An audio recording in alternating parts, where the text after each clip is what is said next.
also in Zoom.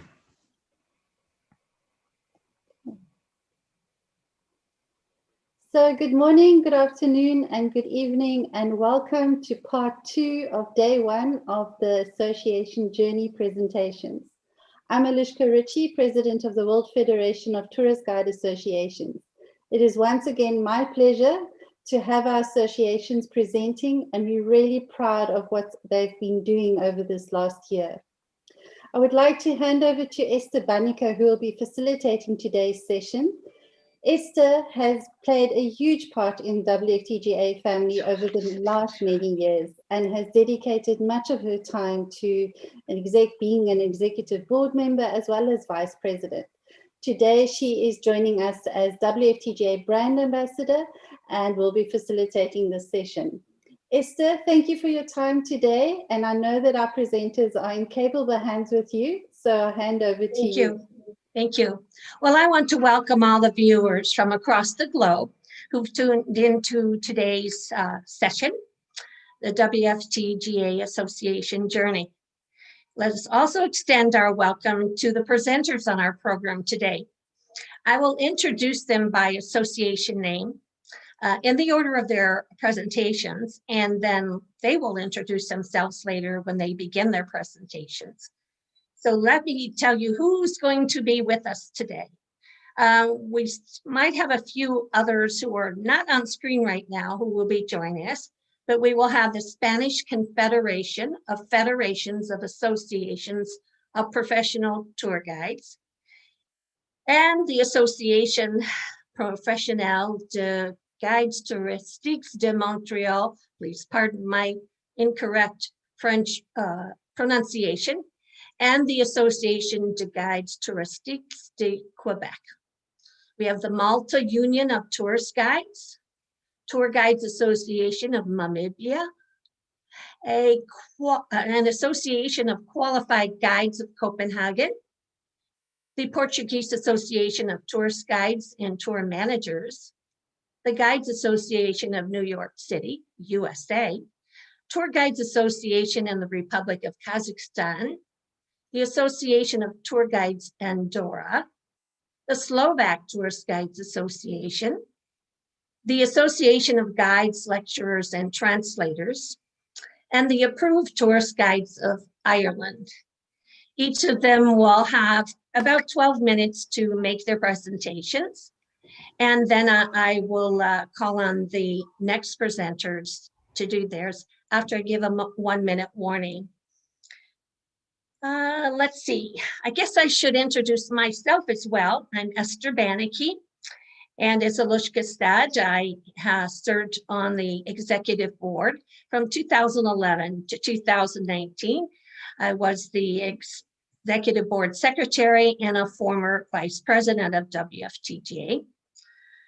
I live near Chicago, Illinois, which is in the USA.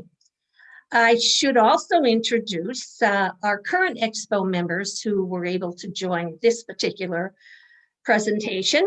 And of course, you know Alushka Ritchie, our president.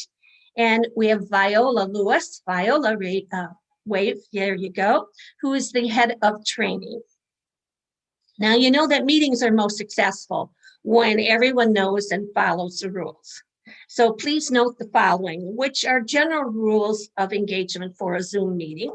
And we've gone over these ahead of time and everyone's agreed to these, but for the sake of those who have tuned in to know what rules we're following, I will repeat them. Everyone understands the purpose of this meeting and will stick to the agenda. Their videos are on, of course. This session is being recorded to be seen and listened to later on various platforms. Sometimes the mute buttons will be turned on for various reasons.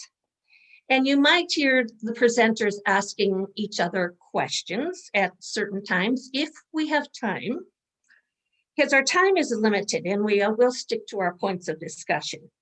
And you will notice that we're all kind and respectful to each other. This would be a good time to also briefly address some housekeeping matters here. As I said, 12 minutes maximum speaking time. The questions will be addressed to the presenting association, and then they're the only ones who will be recognized to ask questions. Let's see, we will have some questions that, well, all of the questions will be about the associations, because these sessions are for you, about you, and not about the organization WFTGA itself.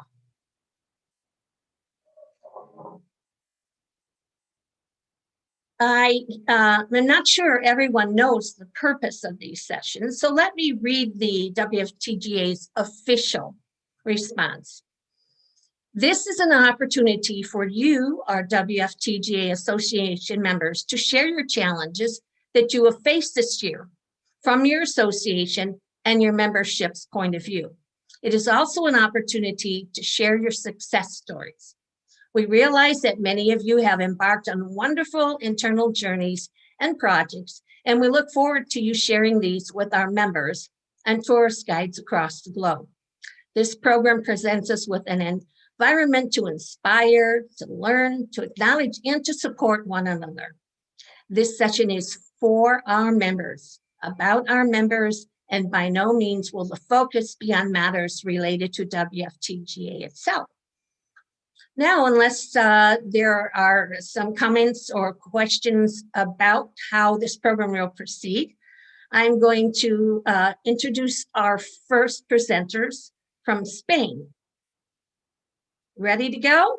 Okay, the Spanish Confederation of Federations of Associations and Professional Tour Guides, please show us what you've been doing. Good afternoon, everybody. Good morning. Well, that's the first one today. Myself, Juan Ignacio, guiding for more than 30 years in the city of Toledo, very close to Madrid. Let me tell you about what we have made this year, this special year. Well, we are CEFAPID, as in our logo. You can see CEFAPID Guides of Spain. That's our, let's say, our commercial name. Our confederation is quite old, with 32 years of life.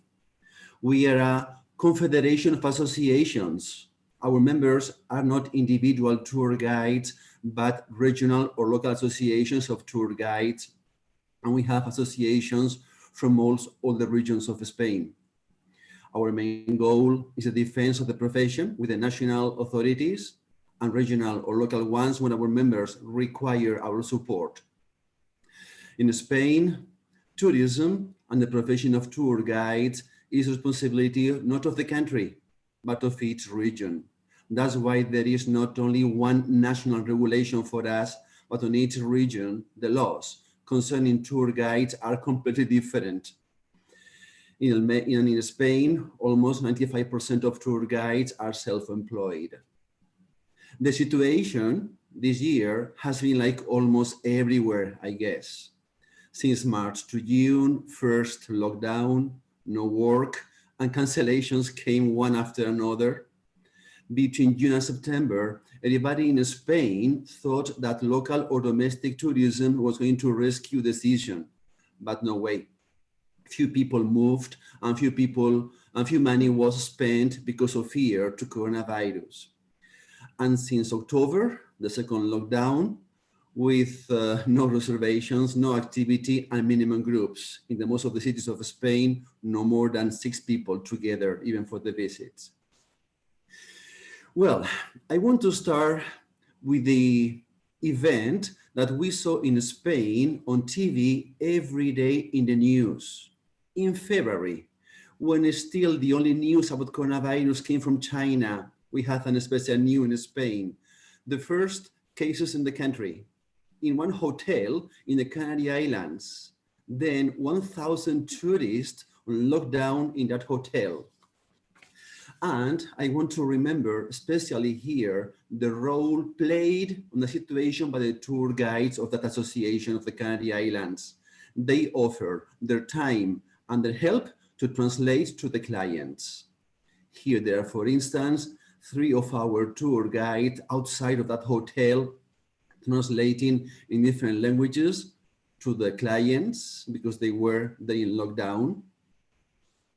And they were there to translate clients, to translate doctors, nurses, travel agencies, airport, embassies, even with the psychologist to help those tourists. During this period of lockdown, we have made 2 videos. The first one has had as a title, Choose Well Who is Guiding You. And to support it, our associations organized in the most of the cities of Spain concentrations of tour guides with that motto. And in many news from the whole country, we appeared and on the social networks, and we talked about that motto. It was chosen for people to distinguish between qualified guides and those ones like the free tours that are not qualified, not trained, and few taxes were paid by them. Here, that was in Segovia or in Cordoba, and here in the Canary Islands on the right, Murcia on the left. And a second video with the title, Don't Let Them Tell You Stories, was made with tour guides of the Confederation, prepared by an important cinema director of Spain. Here there are some photos of the video with important messages. We are professionals. We are qualified. We pay taxes. We are professionals. I am an official tour guide and I am licensed to perform it. If you have official guide, we'll win. Part of our fees and what we get from you goes back to society to improve the economy. The image of the destination we show depends on the way we work. Our work is not just a job. It is like giving the tourist or visitor a piece of us. We show you unique places in a different way. Don't let them tell you stories. It is better to have them brought to life by an official tour guide. Don't let them tell you stories. Well, the most of us have received on this period since March until January next year financial aid from the country of about 650 euro per month, plus the approximate 280 euro that they return to us from the monthly social security fee. This aid was not received as tour guides, but as self-employed. This aid was given to the most of the self-employed of Spain. And some municipalities or regions have given an amount of money between 200 or 1,500 euro. Even some of them have given nothing at all, that's true. But some money of the administration was used to promote visits that are free for the visitors, but the administration pays tour guides. That's what we wanted. We don't want to receive nothing for nothing. We want to work and to be paid by our work. In this case, the administration plays the role of a travel agency, and most of the clients have been locals or visitors from the country. It was a very useful idea for locals to know their own cities, because many times people visit other cities before theirs. Here are some of those visits in cities like in Zamora and Benavente, northern of Spain, with local visitors, or in Cáceres, on the right, that's Madrid, the Plaza Mayor of Madrid, also waiting for the local clients, and more cities in Alicante or Valladolid, also where, as I repeat, the guides were paid by the administration on those tours for the locals. During this period, we had a direct contact with the Ministry of Tourism of Spain, with a person who acts as an advisor for us. This was possible because we always try to keep the contact with the administration, with the ministry. We send them information about our confederation, our assemblies, and so on. Sometimes they don't answer, but sometimes they do. And now that contact was very important because, and now this contact has been very important because for them, we were the official representatives of the profession at a national level, and the aids arrived faster and with less problems. And because of that as well, 5 members of the committee of our confederation have collaborated as experts at the national level with the ministries of tourism and health in the development of the protocol for tour guides in Spain in the face of COVID-19.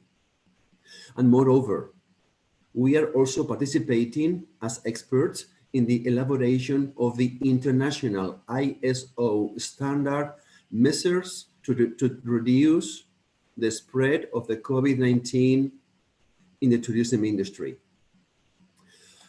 All of us, like now, use Zoom or other platforms to communicate with the rest of the world.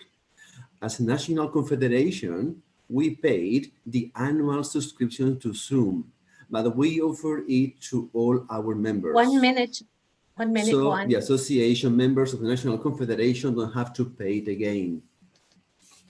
Also, several trainings organized by us, by the Confederation, and also by some local guides. But a very important issue for us is the union and the visibility.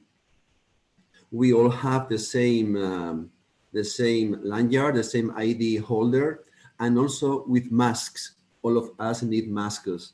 We have made that mask for all the guides of Spain, so everybody can recognize us.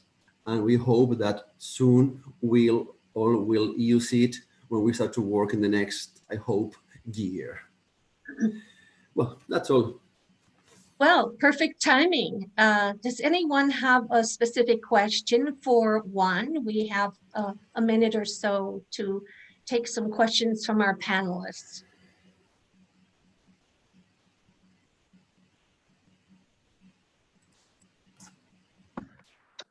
I do have a question for Juan, because the same happened in Portugal. We did have some help from our government, but not specifically for tourist guides, but for all self-employed. But that ended in August. Is there any plan in Spain, or at least in the region of Toledo, for further help? Because of course we know that our tourism business won't resume until, let's hope, March or April. So now we face a void, at least in Portugal we do, we face a void of this long winter without any revenues. Is there any approach from you to your government about that? Not as guides, not as tour guides, but to follow self-employed by now until January. At the national level, there are some regions, now I have my mind, Asturias and Murcia, I think, that they have help for tour guides, but at the national level, no. Thank you, Juan. Welcome.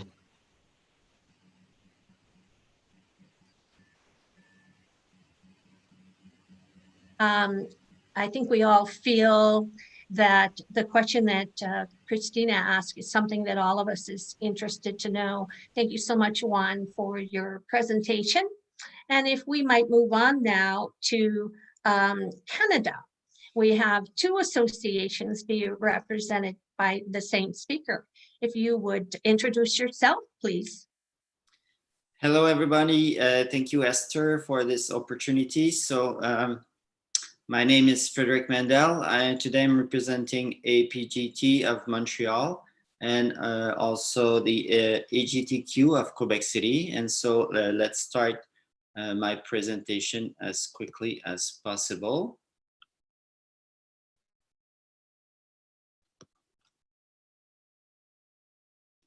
There. And so on our today's program, I will present you an overview of our association when the crisis is Quebec, the actions taken by the association, the effects of the crisis on our industry, the response and help that we receive or the lack of thereof from the government, and a little bit of vision for the future. And so today, I'm myself, I'm the Vice President of APGT, which is the Professional Tourist Guides Association of Montreal. I've been a guide since 2017. And my association is one of the oldest tourist guide association in North America. It was founded in 1975. We have more than 170 active members. And then we managed to add some members this year because we had a class. It's in order to be a guide in Montreal, we have to follow a 200 hour and 40 hours of training program. And you have to be certified and have a license from the city of Montreal. And so 95%, pretty much like in Spain, are freelancers. And our mission is to promote our craft among the various players of the tourism industry and also organize professional development activities. And also today I'm representing our sister association in Quebec City, the Quebec City Tour Guide Association, or AGTQ, which has more than 250 members. Also, their members follow a mandatory recognized program and they hold a license from the city of Quebec. And so they are certified. And so their mission is pretty much the same as the APGT.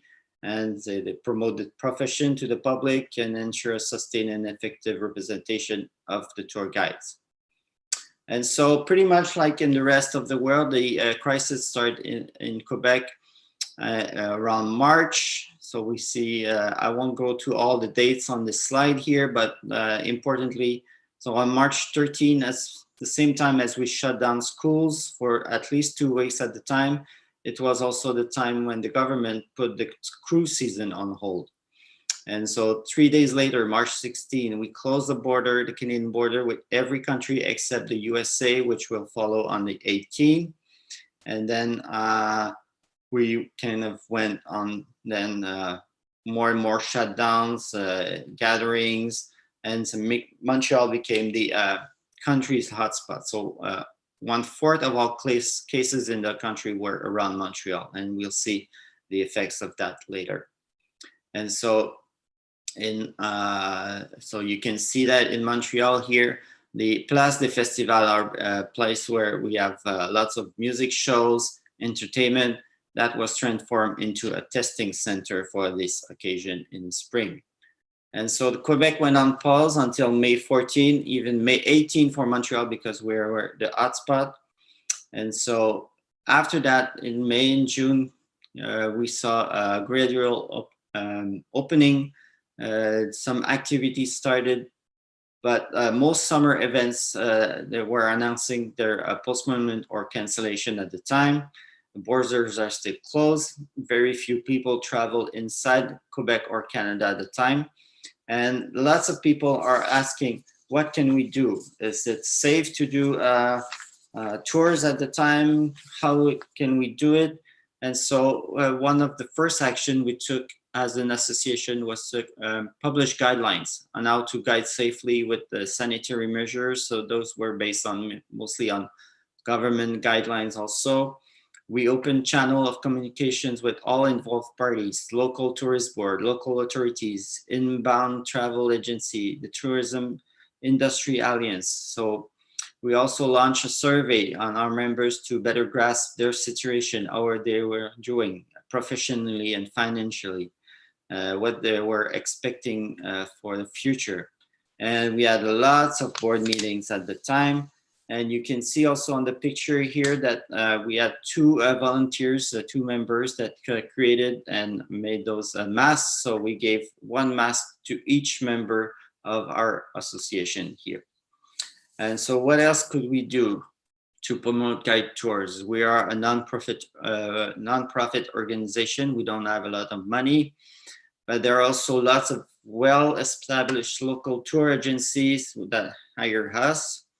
And so we sense also that most of the visitors would come from Montreal and the surrounding areas. Not too many people at the time in the province would want to come to Montreal. They were afraid that they catch COVID.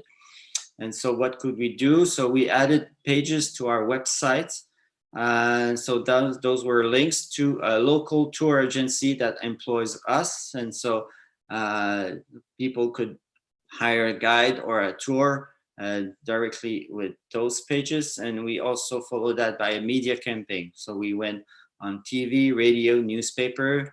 In one image on the slide, you can see our president here giving interview on news station. And so that campaigns had two objectives. So they were to promote tours offered in these cities, but also to raise their general public awareness of the situation affecting tourist guide, because many times in the media, they were talking about the how tourism industry was affected, but they were mostly talking about hotels and attractions, but not a lot of people like tourist guides. And what else could we do also?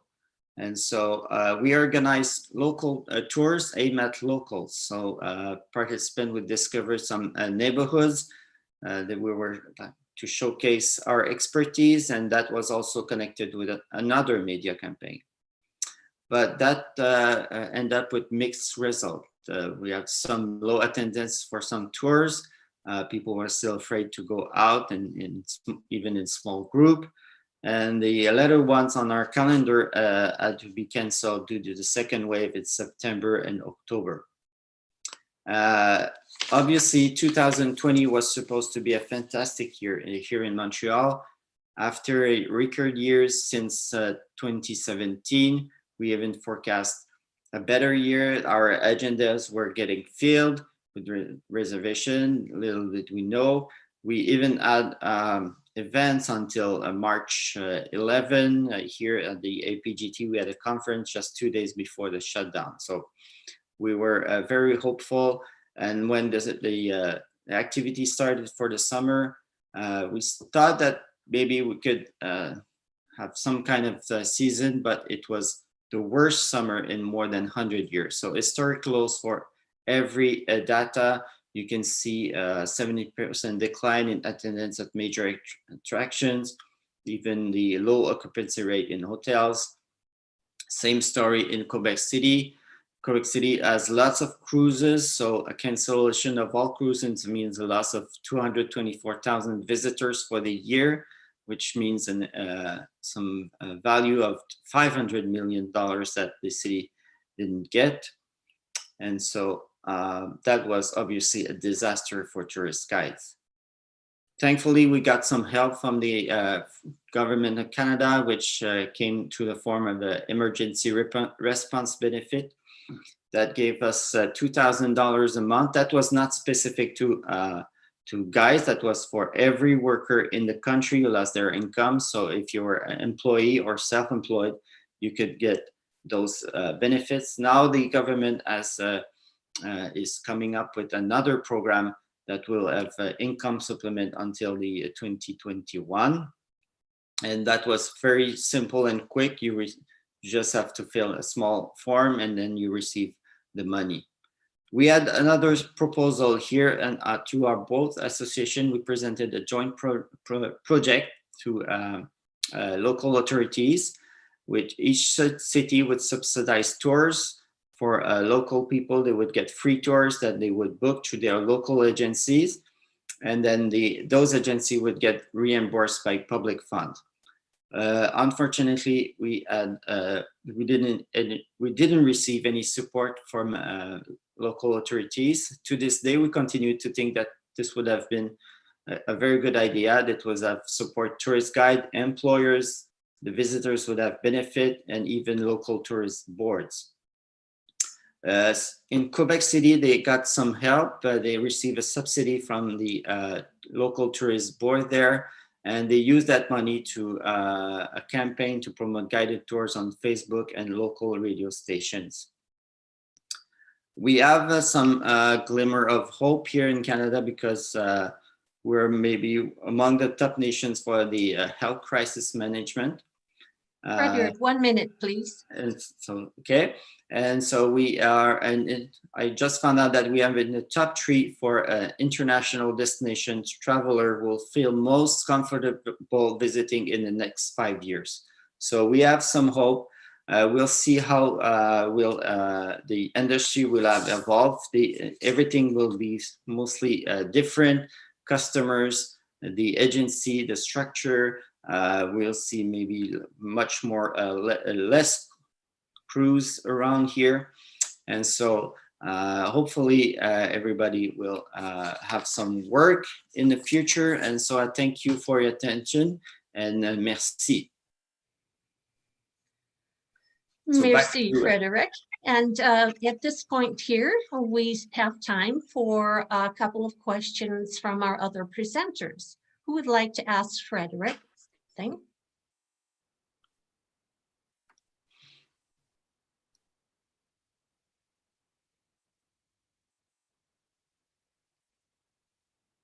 Anyone at all? If not, I have something, if that's allowed, for the moderator to ask. Being across the border from you, we have lots of Americans who are wondering when we can come back and visit your beautiful country. Are there any projected dates when the restriction would be lifted? I think for now the border is still closed until Christmas, but I don't see the border opening before January or even February. I think that's the earliest we can see from now. Thank you. Anyone else? Esther, I would just like to pose a question from those watching. One question that's come up, and I think this might be more for Jean, but it's about, are the masks financed by the government or private sector, and are they sold to the guides or given to the guides? Frederick, I don't know if you perhaps have an answer. Can you repeat the question, please? The masks that you use, are they financed by the government, or do you have to pay for them, and are they given freely to the guides? Yeah, they were given free to the guides, so we didn't have any help from the government for those masks. We paid them from our budget, and also through volunteer work to make those masks. So we just had 150 masks to make. It's not maybe a large project as in Spain, where they had maybe 1,000 to make. Yeah.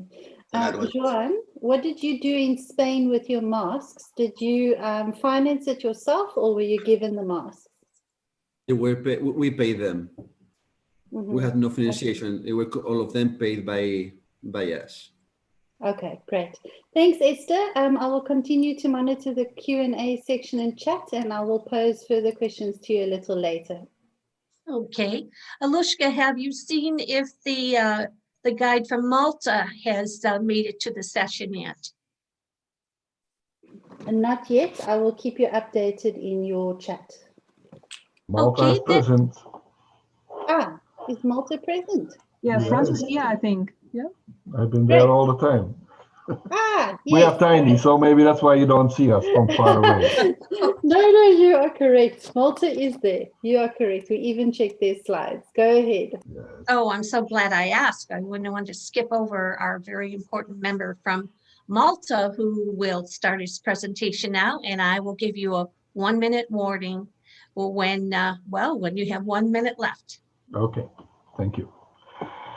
Okay, so my name is Frans van Avendonk. I'm the president of the Malta Union of Tourist Guides, and I will start sharing my screen presentation right now.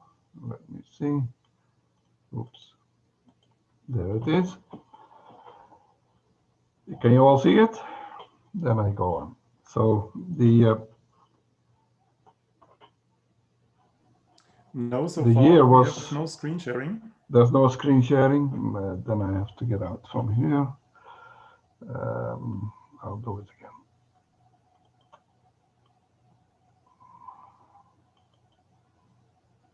Where doesn't he want to go?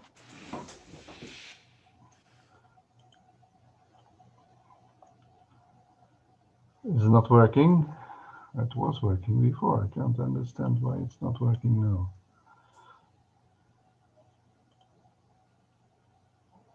Share screen. You have to when there's share screen coming, then you have to choose the desktop or the whole. Yeah, now it's coming. Okay, That's it. That's it. Okay, so let's go to the full screen. It doesn't want to go full screen. There it is. Okay, so this year was meant to be a year to be remembered, because this is the year that our union turned 40 years. So we had plans for a big party, a marketing seminar. We were working on tourism law proposals, planning a symposium, and a lot of activities. But that all, of course, was cut short when mid-March the country went in lockdown. We had just had our AGM a few days before the notice came that the airport was going to be shut. So we had to change a lot of things. The symposium was turned into an online event, which happened on the 25th of September. All our council meetings became Zoom meetings. It was impossible to meet people from different households in one room. The country was on shutdown from mid-March till the end of June. Then it opened gradually. The airport was opened, the ports were opened, but tourism only started trickling in. It was a matter of individual travelers, not in large numbers.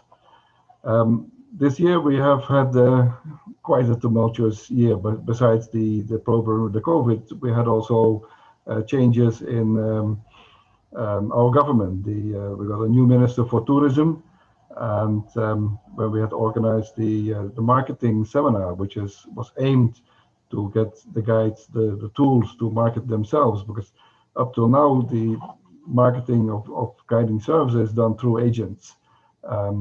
So a guide has to become an agent before he can market actually his own services. With the new law in mind, this was going to be changed. So we said we'll organize a marketing seminar, which we managed to do. And we had also the first encounter with this new minister. But then the second meeting, where we would hammer out a number of issues that always torment the guides, had to be cancelled because of the COVID. It happened in the end, mid-July, when things started getting back to normal. Mind you, Malta was never a big hotspot. The numbers, especially in the first months, remained in very, very low numbers. It is only now in the second wave that we have sometimes 100, 200, even new cases or positive cases found on a daily basis.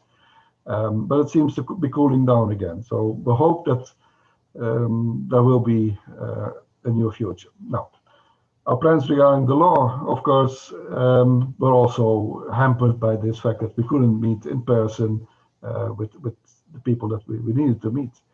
So it was a lot of the meetings due through Zoom.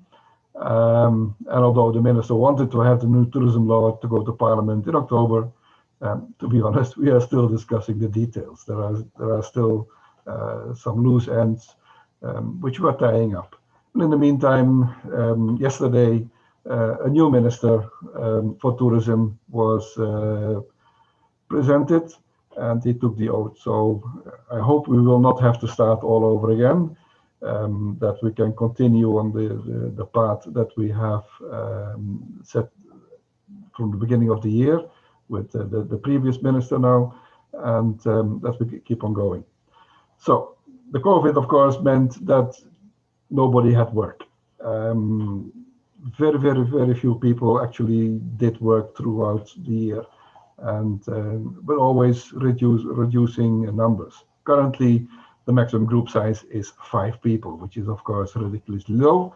But since the reopening of the airport in July, we have also seen a reopening of the port, the harbor, for cruise liners. Malta had similar figures to Italy, so it was considered to be one bubble. And MSC Cruises started first one and then later 2 cruise liners visiting the Malta port.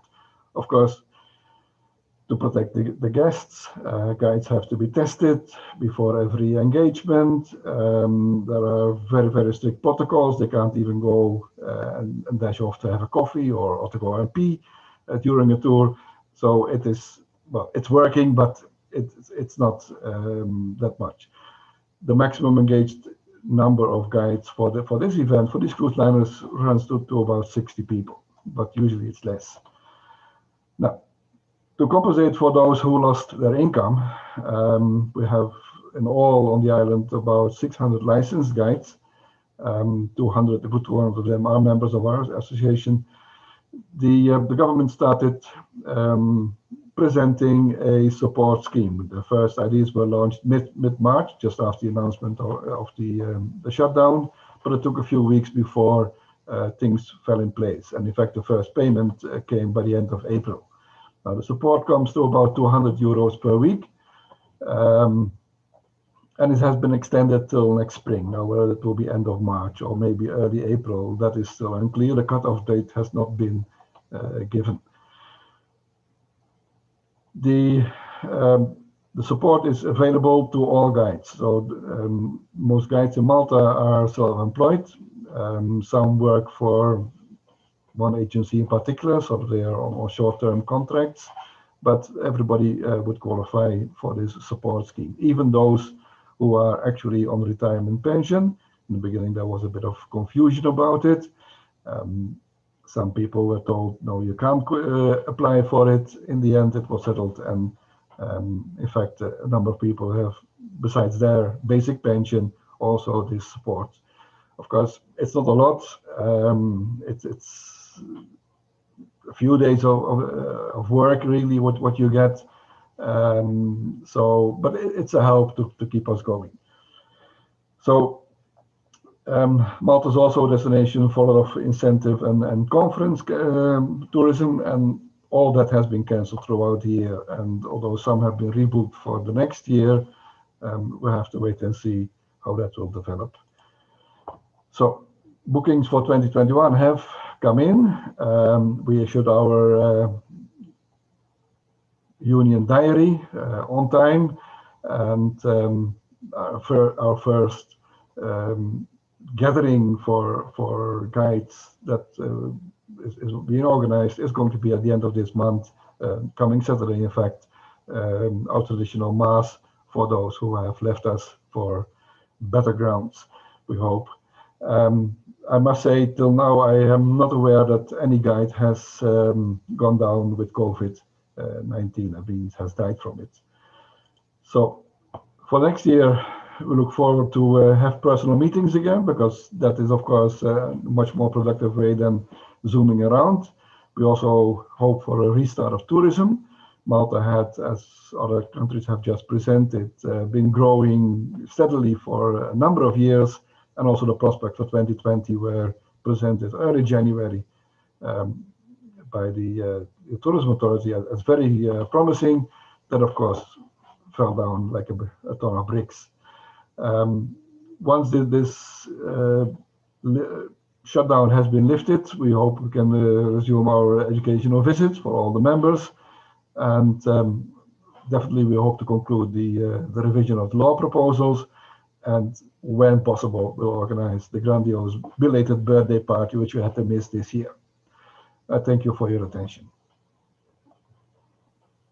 Well, thank you, Frans. I was just about to say one more minute, because it gave you a little extra time because of the delay with the technical problem in the beginning.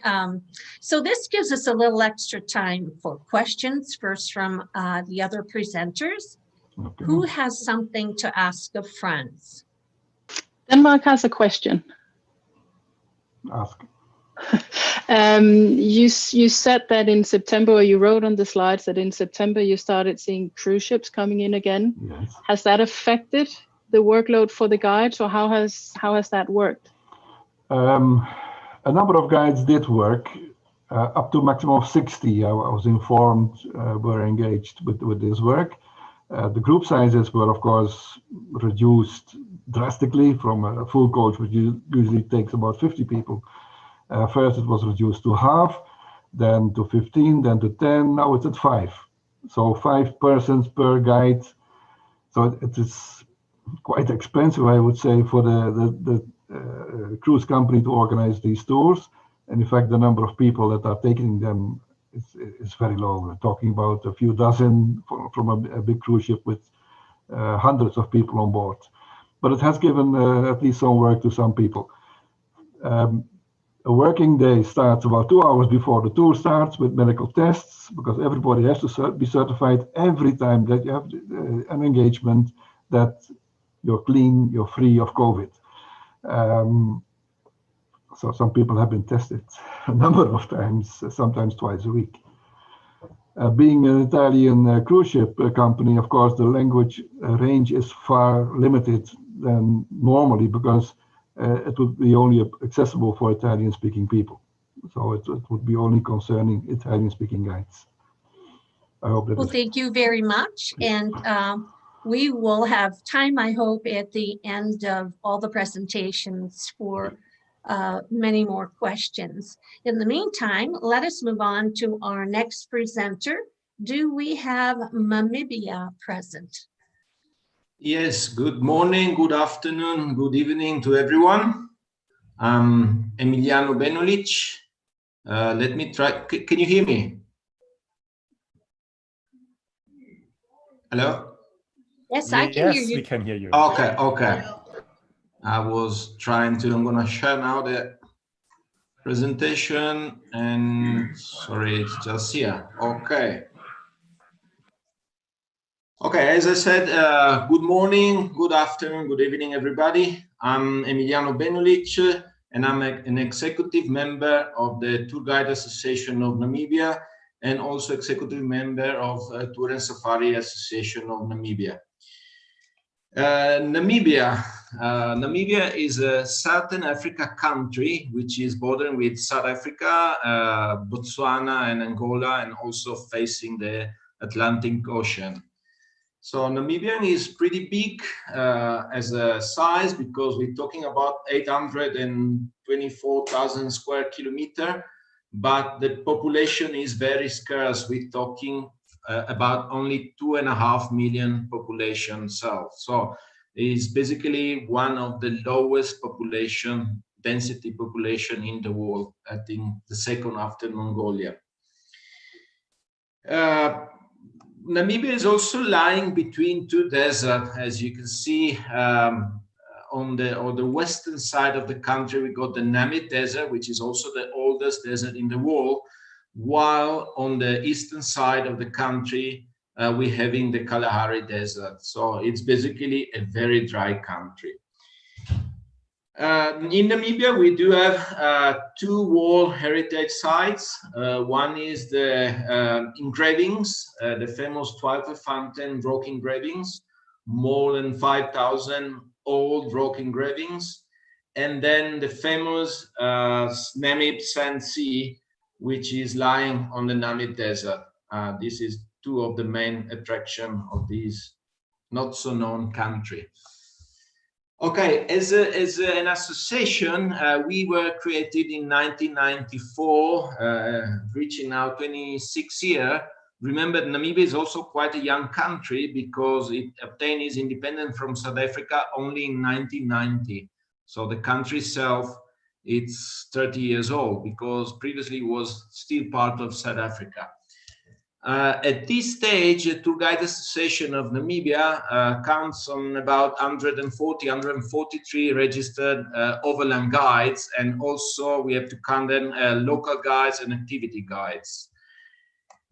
The Tourist Guides Association of Namibia is committed to representing, promoting, and protecting and developing the association and its member interests, as well as promoting and maintaining the highest standards of professionalism among its members. TAN is dedicated to representing the association and its members in dealings with government and other tourism-related organization institutions. TAN is open to all tour guides. Of course, we have criteria and we have selection, and we have to study to become a guide. And the organization is promoting definitely the advancement of tourism. We have a proper code of conduct that all our members has to respect. And yeah, as a small country, we keep on growing. Tourism was pretty good before COVID, and now we still have to see what we are facing. Remember that the first confirmed COVID cases, COVID-19 case in Namibia was reported in mid of March. And basically that killed our season, because remember, Namibia has basically two seasons, the dry season and the rainy season. The rainy season is starting around November and carries on up to April. So basically during the rainy season, we have less visitors, while during the dry season, which is again from April onwards to November, we have the majority of our tourists coming and visit the country. Basically, the season for this year never started, unfortunately.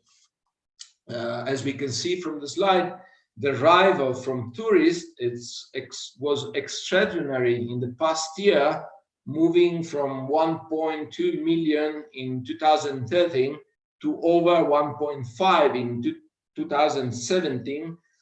We still not have a clear figure for last year, but for sure 2018 was also an excellent year.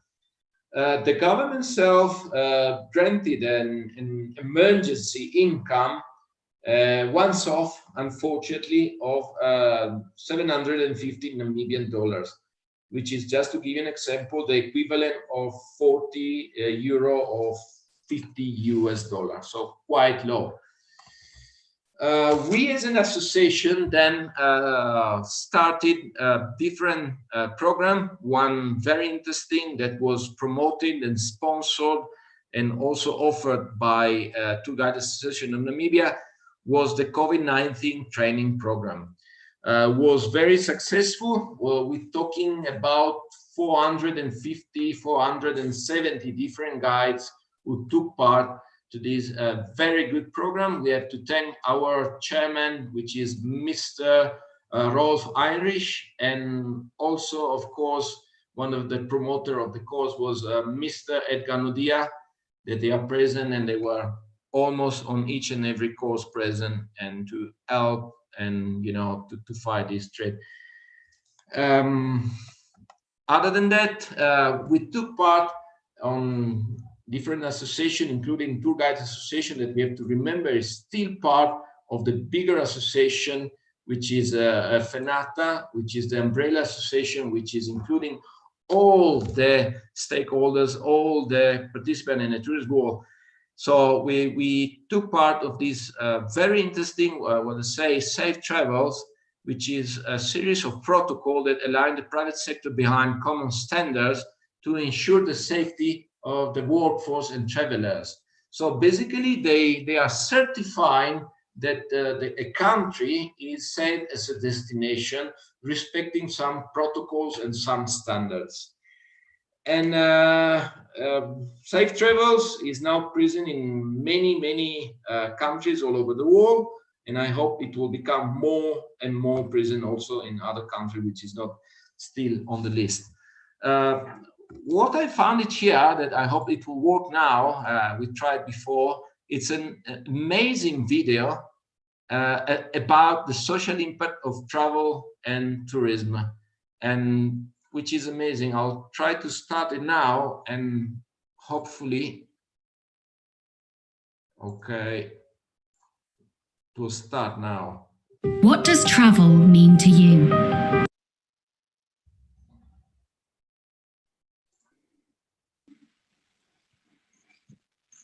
What does travel mean to you? Exploring the world? Creating memories? Meeting new people? Disconnecting from it all? But what about making a difference? Because our travels mean so much more than we realize. And those memories we've created together in travel, they're even better than we thought. Remember that restaurant where you'd never felt so full? Know that when you paid your bill, you helped feed your waiter's family of 4.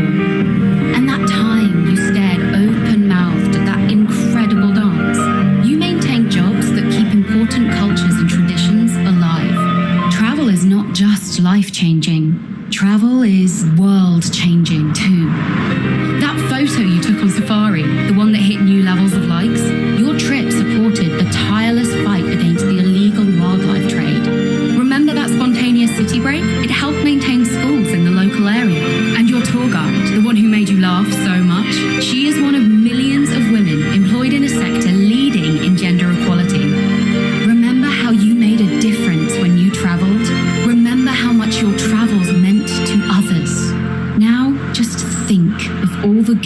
can do in the future. Travel the world. Make a world of difference.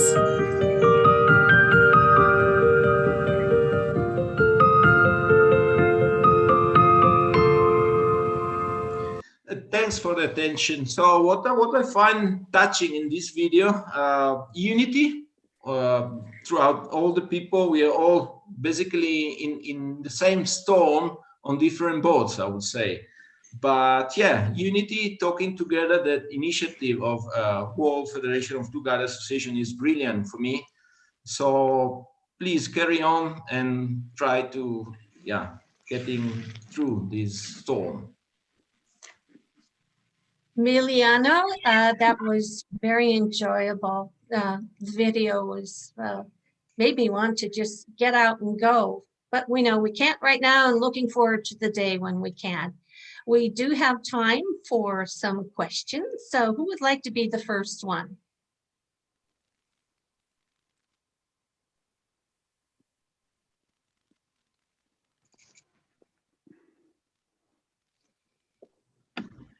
Well, Yes. Emiliano. Oh, we do have somebody. Yes, again, me, Christina. Hi, I would like to know if you had any tourism at all, because sometimes, we have this feeling that it's zero, but did you feel like when between the first wave and the second wave, did you have any kind of visitors coming? And from where? From South Africa? Thanks, Christina, for the question. And was great, very good question. What I would say that Namibia is now open, so we're busy receiving tourists. We have to remember that the majority of our tourists, they are international, so mostly Europeans and North Americans. So at this stage, we do have tourists, and I would add that Namibia is one of the safest destinations at the moment, just due to the fact that the population is so low. So basically what happened after lockdown, the government shut the airport, so we didn't have tourists allowed to come.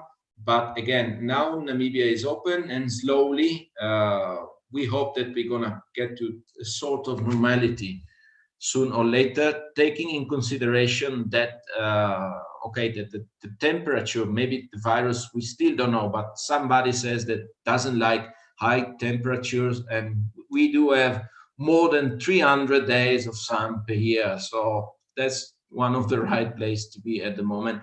And the fact, again, that the population is pretty scarce. You're not going to see a lot of people when you visit in Namibia, despite the fact that maybe in the capital town where we are and some other smaller town that you have more people, but usually you don't see a lot of people. So answering again your question, yes, we are receiving tourists, not so many at this stage, and we all hope that there will be more in the next future.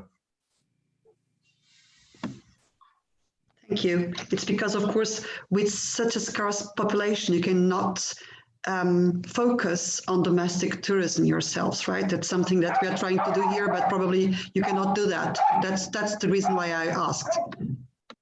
Okay, answering again, we had an initiative which was trying to help local tourism, which is called Local Tourism is Lekker. It helped a little bit. Of course, not the guides, but mainly establishment, hotels and lodges and, car rentals, but not so much about guides at this stage. Well, your timing was perfect, and we will have a chance at the end of the sessions to, in the meantime, everybody can write down some questions or send them to our chat, and we'll address them at the end. Meanwhile, we have Copenhagen, Denmark, waiting in the wings for their chance. Please go ahead. Thank you very much, Esther. And let me just start by sharing. If I can get this to work, hopefully you should all be able to see it now. So thank you, Esther, and thank you, World Federation, for having me.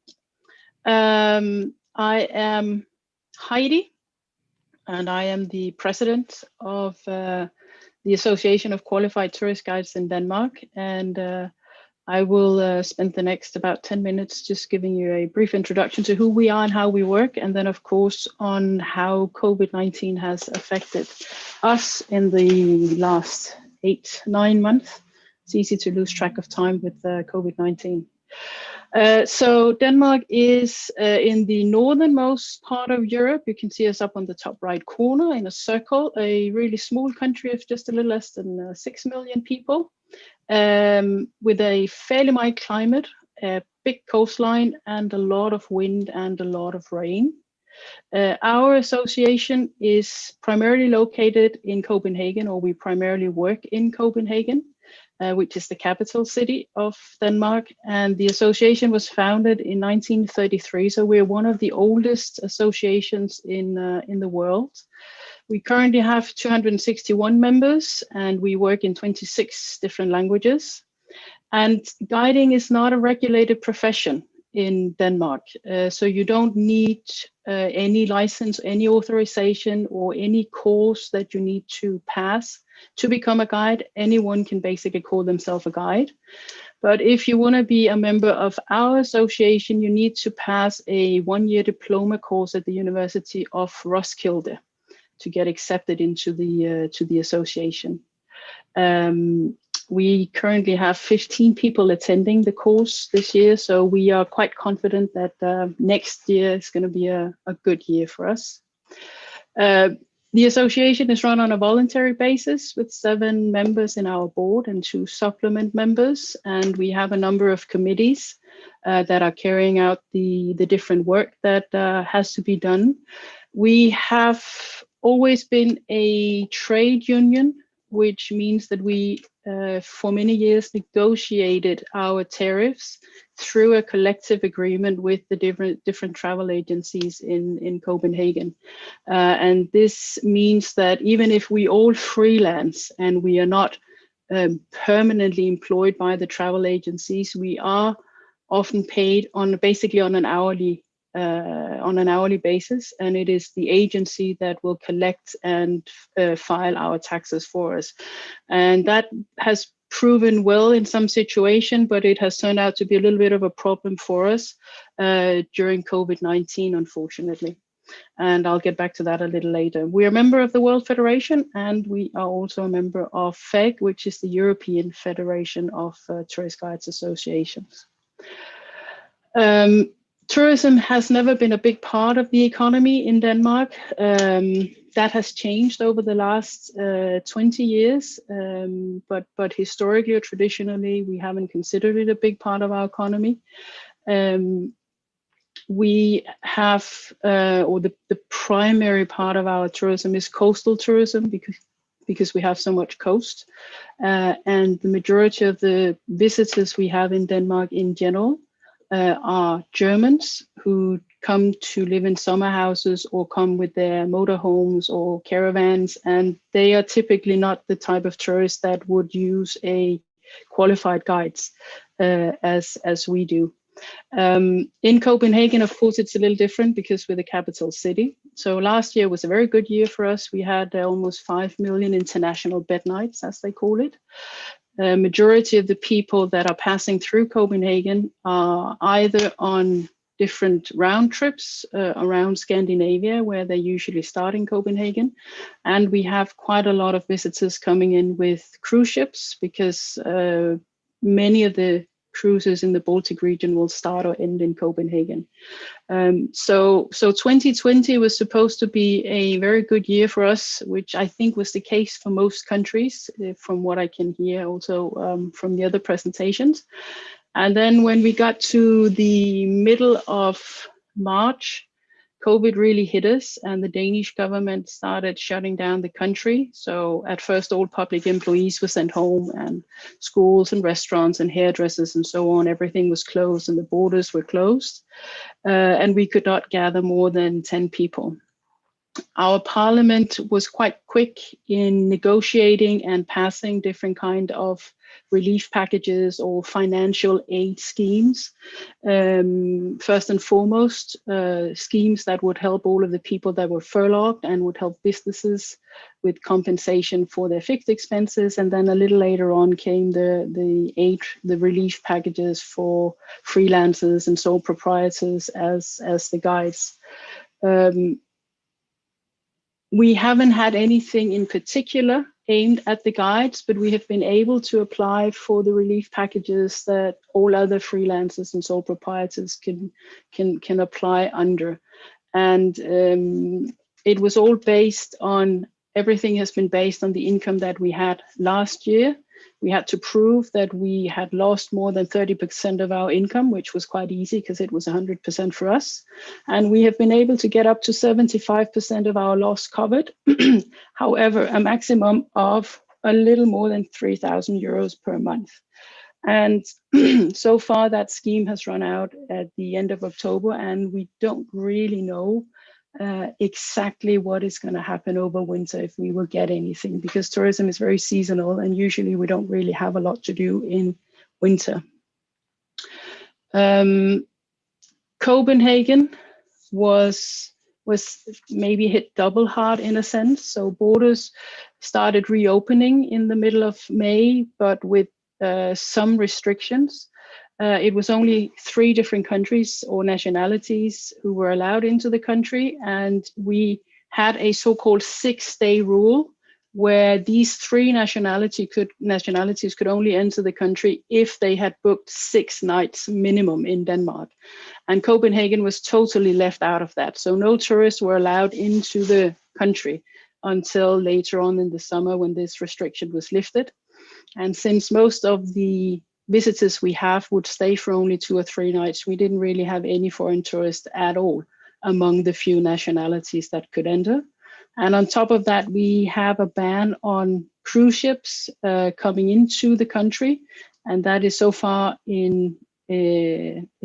still standing until I think the end of December. And what will happen next year remains to be seen. So we've been hit in many different on many different parameters in Copenhagen. So what have we done as an association? Well, early on, we started collecting data on cancellations and financial losses from our members, which was actually inspired by what they have done in New York, in the New York Association. And even if it doesn't give us a complete picture of how much loss our members have had, it did give us some numbers that we used when we wrote the different politicians. So we sent 5 letters in total to our government and our politicians to bring awareness to our situation. And we did also get a response back, and it wasn't because we thought we could get specific help for the guides, but we wanted to be sure that we were among the organizations that would push for having aid to all of the freelancers and sole proprietors that we have in the country. So we spend a lot of time corresponding with government and politicians, and even if we haven't perhaps made a big change, we were quite happy to see that in summer, for instance, government did pass a special summer package where a sum of money was set aside for retirement homes and senior citizens homes to do tours with tourist guides. They weren't informed, the retirement homes, that they could do this. So we didn't really get anything out of it, but we do think that our letters did have some effects. We haven't done any special protocols on how to guide with COVID-19. First of all, we haven't had any tourists. Second of all, the Danish authorities are in general quite good at establishing the protocols and the rules.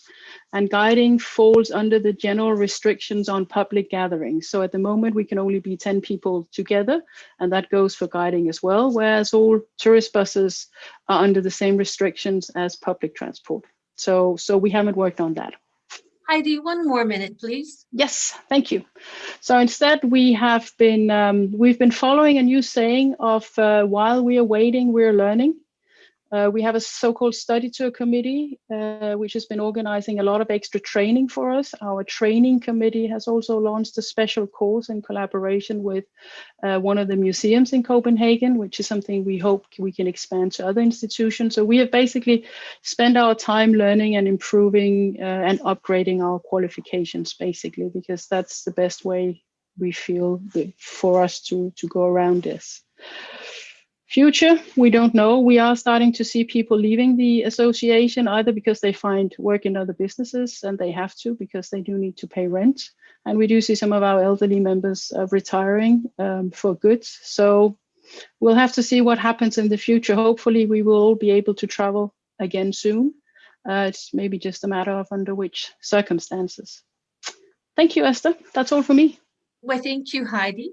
We're going to move right into our next presentation, and that will be Portugal. Please.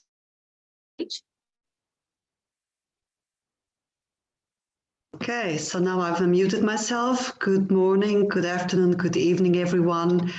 My name is Cristina, and I am the president of the Portuguese Tourist Guides Association.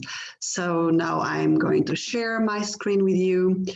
Wait, because I need to push this from the beginning. Wait. Why is it not working? God, I just, wait.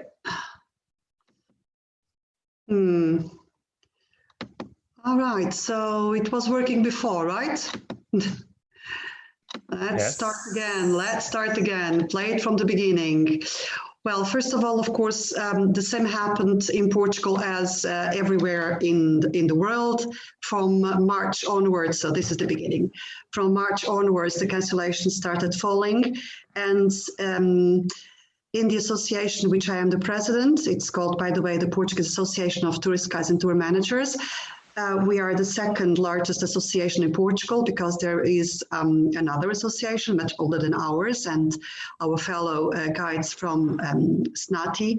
We had to work together in putting up programs for the COVID pandemia, and we did a lot of work at the very beginning together, and we carry on that work together. Because at the very early stage, and we did have some inquiries on sent to our members online as early as the first week in April as to their work situation. And we realized by the first week of April that 85% of the association members were without any work at all. Of course, we forwarded that the results of the inquiries to our State Secretary of Tourism and also to the health departments, national health departments, and we were able to establish at a very early stage a protocol with the National Tourism Board in order to create a security protocol for tourist guides. At that stage, the tourism office, which is called Turismo de Portugal, was putting up a series of protocols for different establishments, hotels, restaurants, and so forth. But we were able to focus their attention on the problem of tourist guides. We needed to have some protocols which would ensure guides to know what to do in case of themselves falling sick during a tour or one of their clients, and also how to trigger the policy, the health policy measures. So we did these protocols. We worked a lot during April, and we were able to have the first trainings by mid-May. This because, of course, we all were assuming that by July, August, the borders would be open again, which they did. They did open at the beginning of July, first with our neighboring country, Spain, and then to the rest of Europe. And we were assuming, of course, that for the second half of the year, there wouldn't be a second wave or it wouldn't hit us as hard as the first wave. So we were trying to make ourselves ready for work during summer. So this this protocol was really very interesting. I'm going to open the link to our website of the National Tourism Board. It's called Clean and Safe, and people may access through the Portuguese Tourism Board our own association website. And in the association website, if you open the lists members, and if you click at random in one of them, you'll be able to find the Clean and Safe certificate for that person. So guests will know that we have followed those protocols, and the protocols, of course, are also listed in the website, both ours and the Portuguese Tourism Board. So this was really very important for us. But very early, we, of course, at the beginning, we did find some work, at least colleagues that were working in the north of the country, especially in the river cruises. And during the summer months, July and August, there was some work over there, but we very soon realized by as early as beginning of July that there wouldn't be any real tourism coming. And when we had the second inquiry launched, we realized that most of our members, we have 237 members, they had cancellations from, the work that they had anticipated in their agenda for the summer months. By the beginning of July, most of that, 85% was cancelled. So then we tried to focus on, this is something, of course, that everybody knows. We tried also to make sure that at international level, our association would be known, and we registered, of course, for the Safe Travels World WTTC protocols, and also for some others. But we very early realized that we needed to focus on domestic tourism. So we launched a program which is called Quality Tours by Certified Guides. This is also a new website. And in this new website, these are signature tours. So we asked our members to come up with ideas, because of course we are all certified guides. We had a 3-year training, and most of us have their own specific knowledges. So we asked them to come up with ideas as to launch new products for domestic tourism. And this is what we came up with. Of course, we aimed at domestic tours, which is Portuguese on this side, but of course these programs are also in different languages, and these are all signature tours, so tours that our members themselves developed. And they can be, look at this one, Lisbon as a Spy Nest. This is a colleague. She's doing this for Portuguese people at the moment. And it's about, the Second World War in Lisbon and all the spies that came through Lisbon. So ideas such as these, which are very valid. And with these ideas, we were able to launch some products for the domestic public. So we went on promoting our own signature tours through official websites. Our tourism board, Turismo de Portugal, which is a national tourism board, has a program called Visit Portugal for Portuguese. So we are promoting over there, but also mailing lists, partnerships. We came up with new partnerships, including with the University of Lisbon. So now we also have some training with the technicians from the University of Lisbon. They manage the botanical gardens, for instance, and the Museum of Science. So now we have protocols with them that we can also tour in their own private museums. And also we launched an online magazine So this is the English version, but it's mostly targeted for the Portuguese market. So there's a Portuguese version. And in this one, the English version, of course, there's, oh God, no, I have, okay.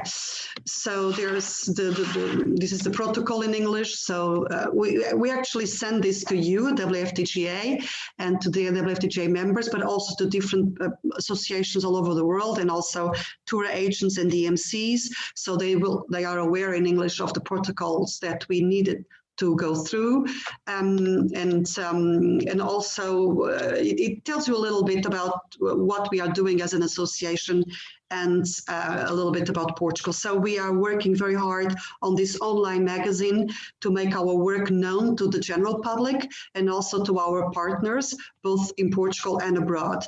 And this has worked pretty well. We had about 5,000 readers in the English magazine and about 3,000 in the Portuguese version of the magazine. So we are very happy with the results.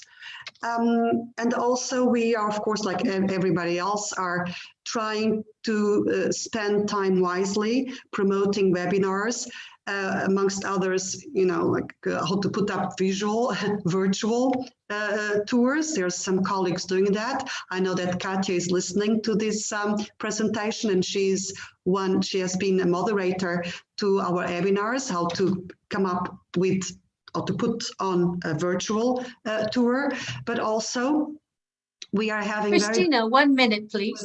This is finishing. Very soon, the annual convention is coming up, and in the annual convention, one part's a whole day. This is the program. Our President Alushka has been invited, and just because you can read digital. So a whole day will be dedicated to these new ways of communicating through digital platforms. So, and that's all about me. Thank you for listening, and I'm open for questions if you have some. Thank you. Well, we actually need to move on to our next presentation, but at the end, as we've mentioned before, we will have a question and answer period to cover everyone, as long as we keep to our time schedule. Now we have the Guides Association of New York City from USA. Michael, please. Okay. Hi, everybody. My name is Mike Morgenthau. I'm the Vice President of the Guides Association of New York City. Greetings from the Big Apple. Our association president presented to the WFTGA at the previous version of this, and she asked me to come back and talk specifically about one program that we put into place. So let me get my presentation started here. Okay. So just a bit of background about GANIC. We were founded in 1974 as the Multilingual Guides Association of New York City. So our initial focus was on non-English tours. We changed the name to GANIC in 1979, but we still have tours that are given in over 30 different languages.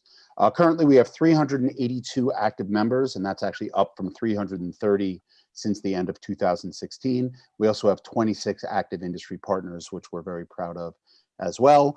Here's the best looking board in New York City. So these are the people who've been doing all the really hard work for us at the association.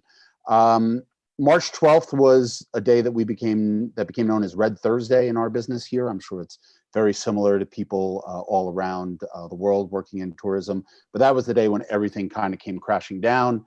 And after the initial shock of that, we started discussing, of course, not knowing how long-term the pandemic would be, but we started discussing what might help alleviate this.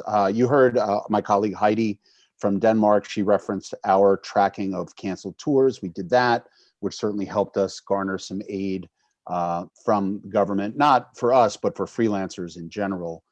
There's not specific aid for the tourism industry here in New York or in the United States, but these were some of the stats. But basically, like everybody else, we quickly figured out that the local market would perhaps be our first step towards recovery once everything started bouncing back from a health standpoint.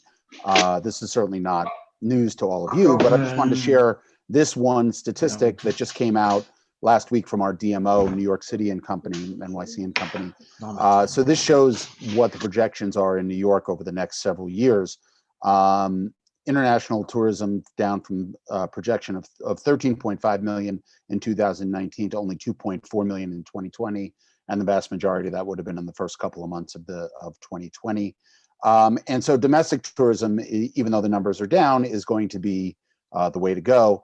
And then through U.S. Travel, the U.S. Travel Association, they commissioned a couple of marketing agencies who asked several questions.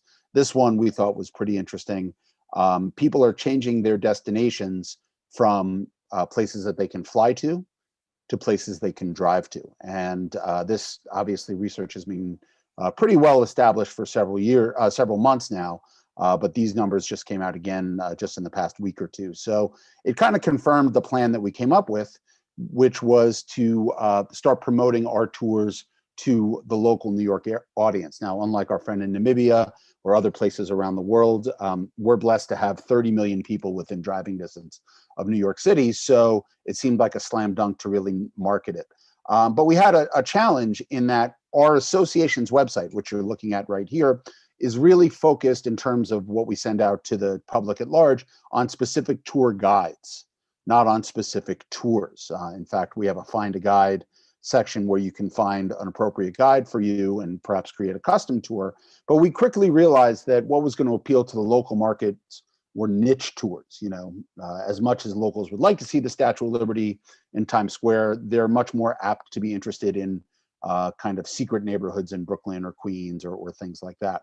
So that yielded about 4 months worth of work, which led to this website, which I'll run through in just a second, called Tour Your Own City. This is just the screenshot, but I'll show you the website in just a second. We decided to launch it as a separate entity from our regular website to allow for increased marketing opportunities and reaching out, and also to allow some flexibility in terms of what this eventually would be. We didn't want to completely redo our association website while we were kind of trying this test program. One thing that I'll mention before I start going into the website, which I'll run through quickly with you guys, is every guide who submits a tour for Tour Your Own City has to agree to adhere to GANIC's specifically developed health and safety protocols, which you can see here on the site. We developed 3 different sets of protocols that we share, one for tour guides, one for tour operators, and one for the general public. And they all share similar information, although the one for the tour guides is obviously more specific. But this way, locals and everybody else who can take the tours would feel comfortable that we are certainly have their best interests in mind. Once the site launched in late August, we did a fairly aggressive media campaign. On the left, that's me in the blue shirt, and our treasurer, Jeremy Wilcox, in the tan shirt. We're being interviewed by a local New York television channel, and the reporter in there, she shared this photo. She said it looked like an emo rock album cover from the 1990s. So I thought that was kind of cool. But that was the main way of us getting it out there, was both through local press and also social media. So what I'd like to do is actually share the website with you and kind of run you through it real quick, if I can find here we go. Okay, so this is the site. Like I said, it took us about 3 or 4 months to get it up. It's called Tour Your Own City. You can search for tours in a number of ways. Number one, tours are broken down by borough. So the vast majority of them are in Manhattan, but we do have tours in every borough except for Staten Island. And basically, this program was open primarily to our membership, but we did allow non-members to contribute as well. And we'll talk about that in just a second. But we've had 125 tours uploaded to the site. You can start to see the variety here, from neighborhood tours like Gramercy Park, themed tours like the Civil War, the subway, Abraham Lincoln in New York, you name it, very kind of niche tours. And then basically, if the members of the public click on the site, this is not a booking engine. It's just a portal, and descriptions are provided. And then you would click as a member of the public to book directly through the tour agency. So this one is Joyce Gold. She's one of our elder statesmen, so to speak, amongst tour guides in New York. And we did this for a couple of reasons. Number one, we didn't want to get involved in the issue of booking. And number two, we wanted to kind of make this direct booking so that there was no fees paid to OTAs or things like that. So we've been pretty fortunate in having our guides participate pretty actively. In addition, as I said, you see the button here that says submit a tour. As we said, we opened this program up to non-GANIC members as well. We have about over 3,000 licensed guides in New York City alone. So we only about a little more than 10% of those are members of our association.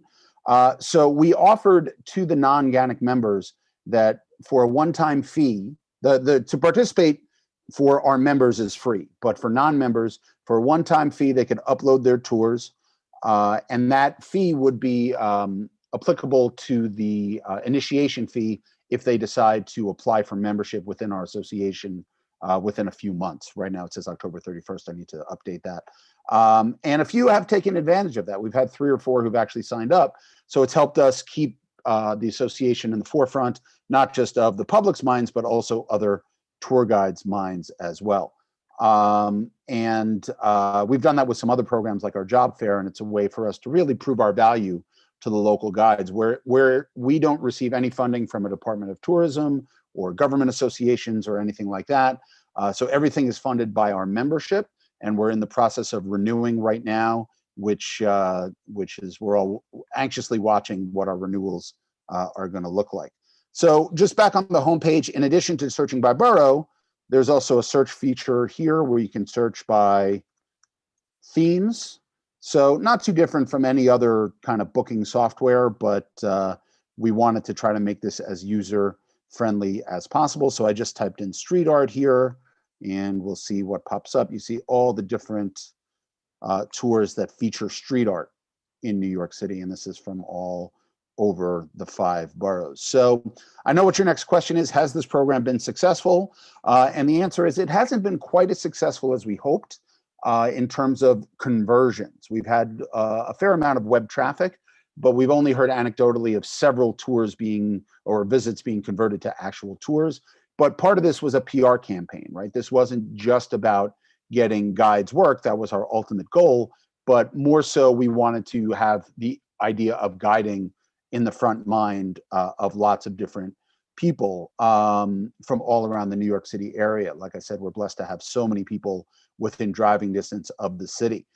So we're planning on having another big push in the spring, where basically our season will come to an end with Christmas, such as it is. There are a few people giving tours out there right now. It's certainly not nearly as busy as it normally is, but we're anticipating that things are going to slow down and shut down again with the second wave. So for the spring, we're anticipating that we're still going to need the local market very heavily, and we'll probably invest in some paid media at that point. To this point, we've only done the social media, which I want to show you next, because it turned out pretty, we've had a pretty robust social media campaign on Facebook. Sorry, my internet's going a little slow, but this is our Facebook campaign here. Michael, there's 1 minute. 1 minute. Okay, so let me just show you the Instagram page because that's the most impressive. That's Twitter. Sorry, I'm pressing on the wrong key.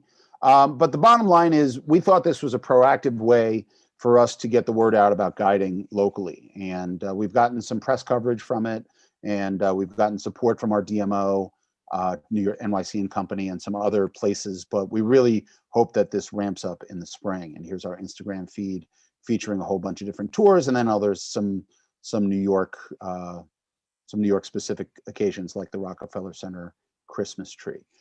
So overall, we thought this was a shot worth taking. It cost about $2,000 total from our association budget, and we're hoping it'll yield bigger results. So with that, I will stop the share and turn it back to Esther.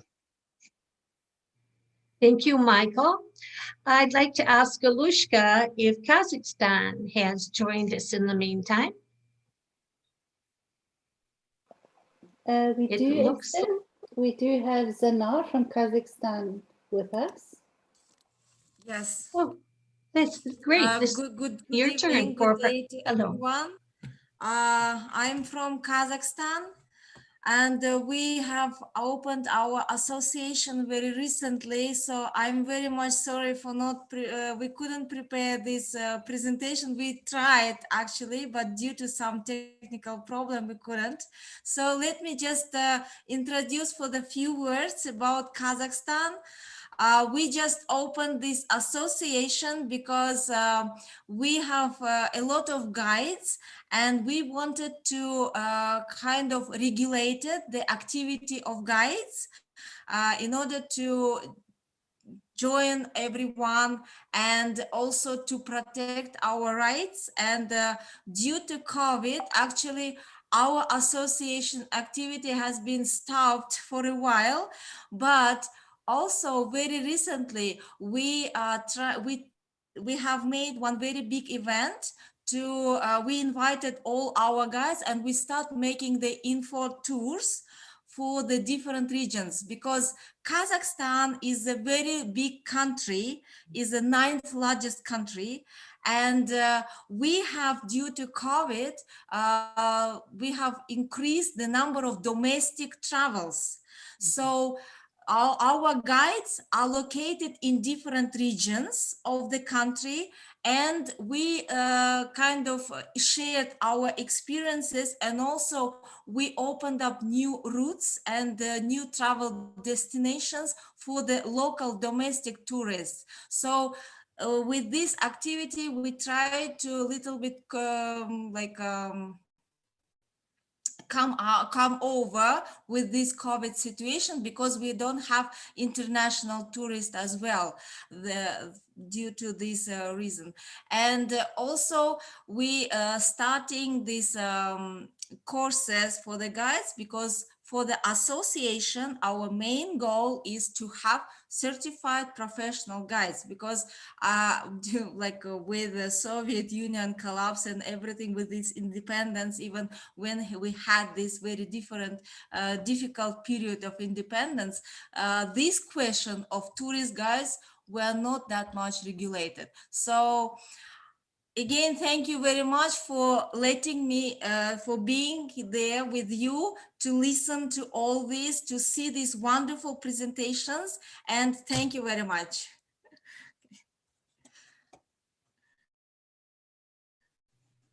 Well, we thank you very much, and hopefully at some time in the future, you'll be able to share more information with us.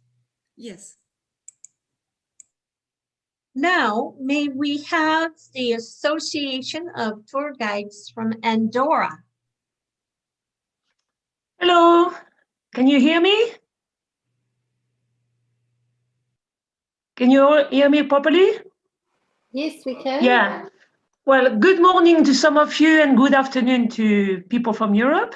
My name is Isabelle Aeffelin. I'm the Vice President of our association. Our association is called ACTA, which is in Catalan, which is the national language of Andorra, and it means the Official Association of Tourist Guides of Andorra. So our association was created 17 years ago in 2003, and we're only 25 members.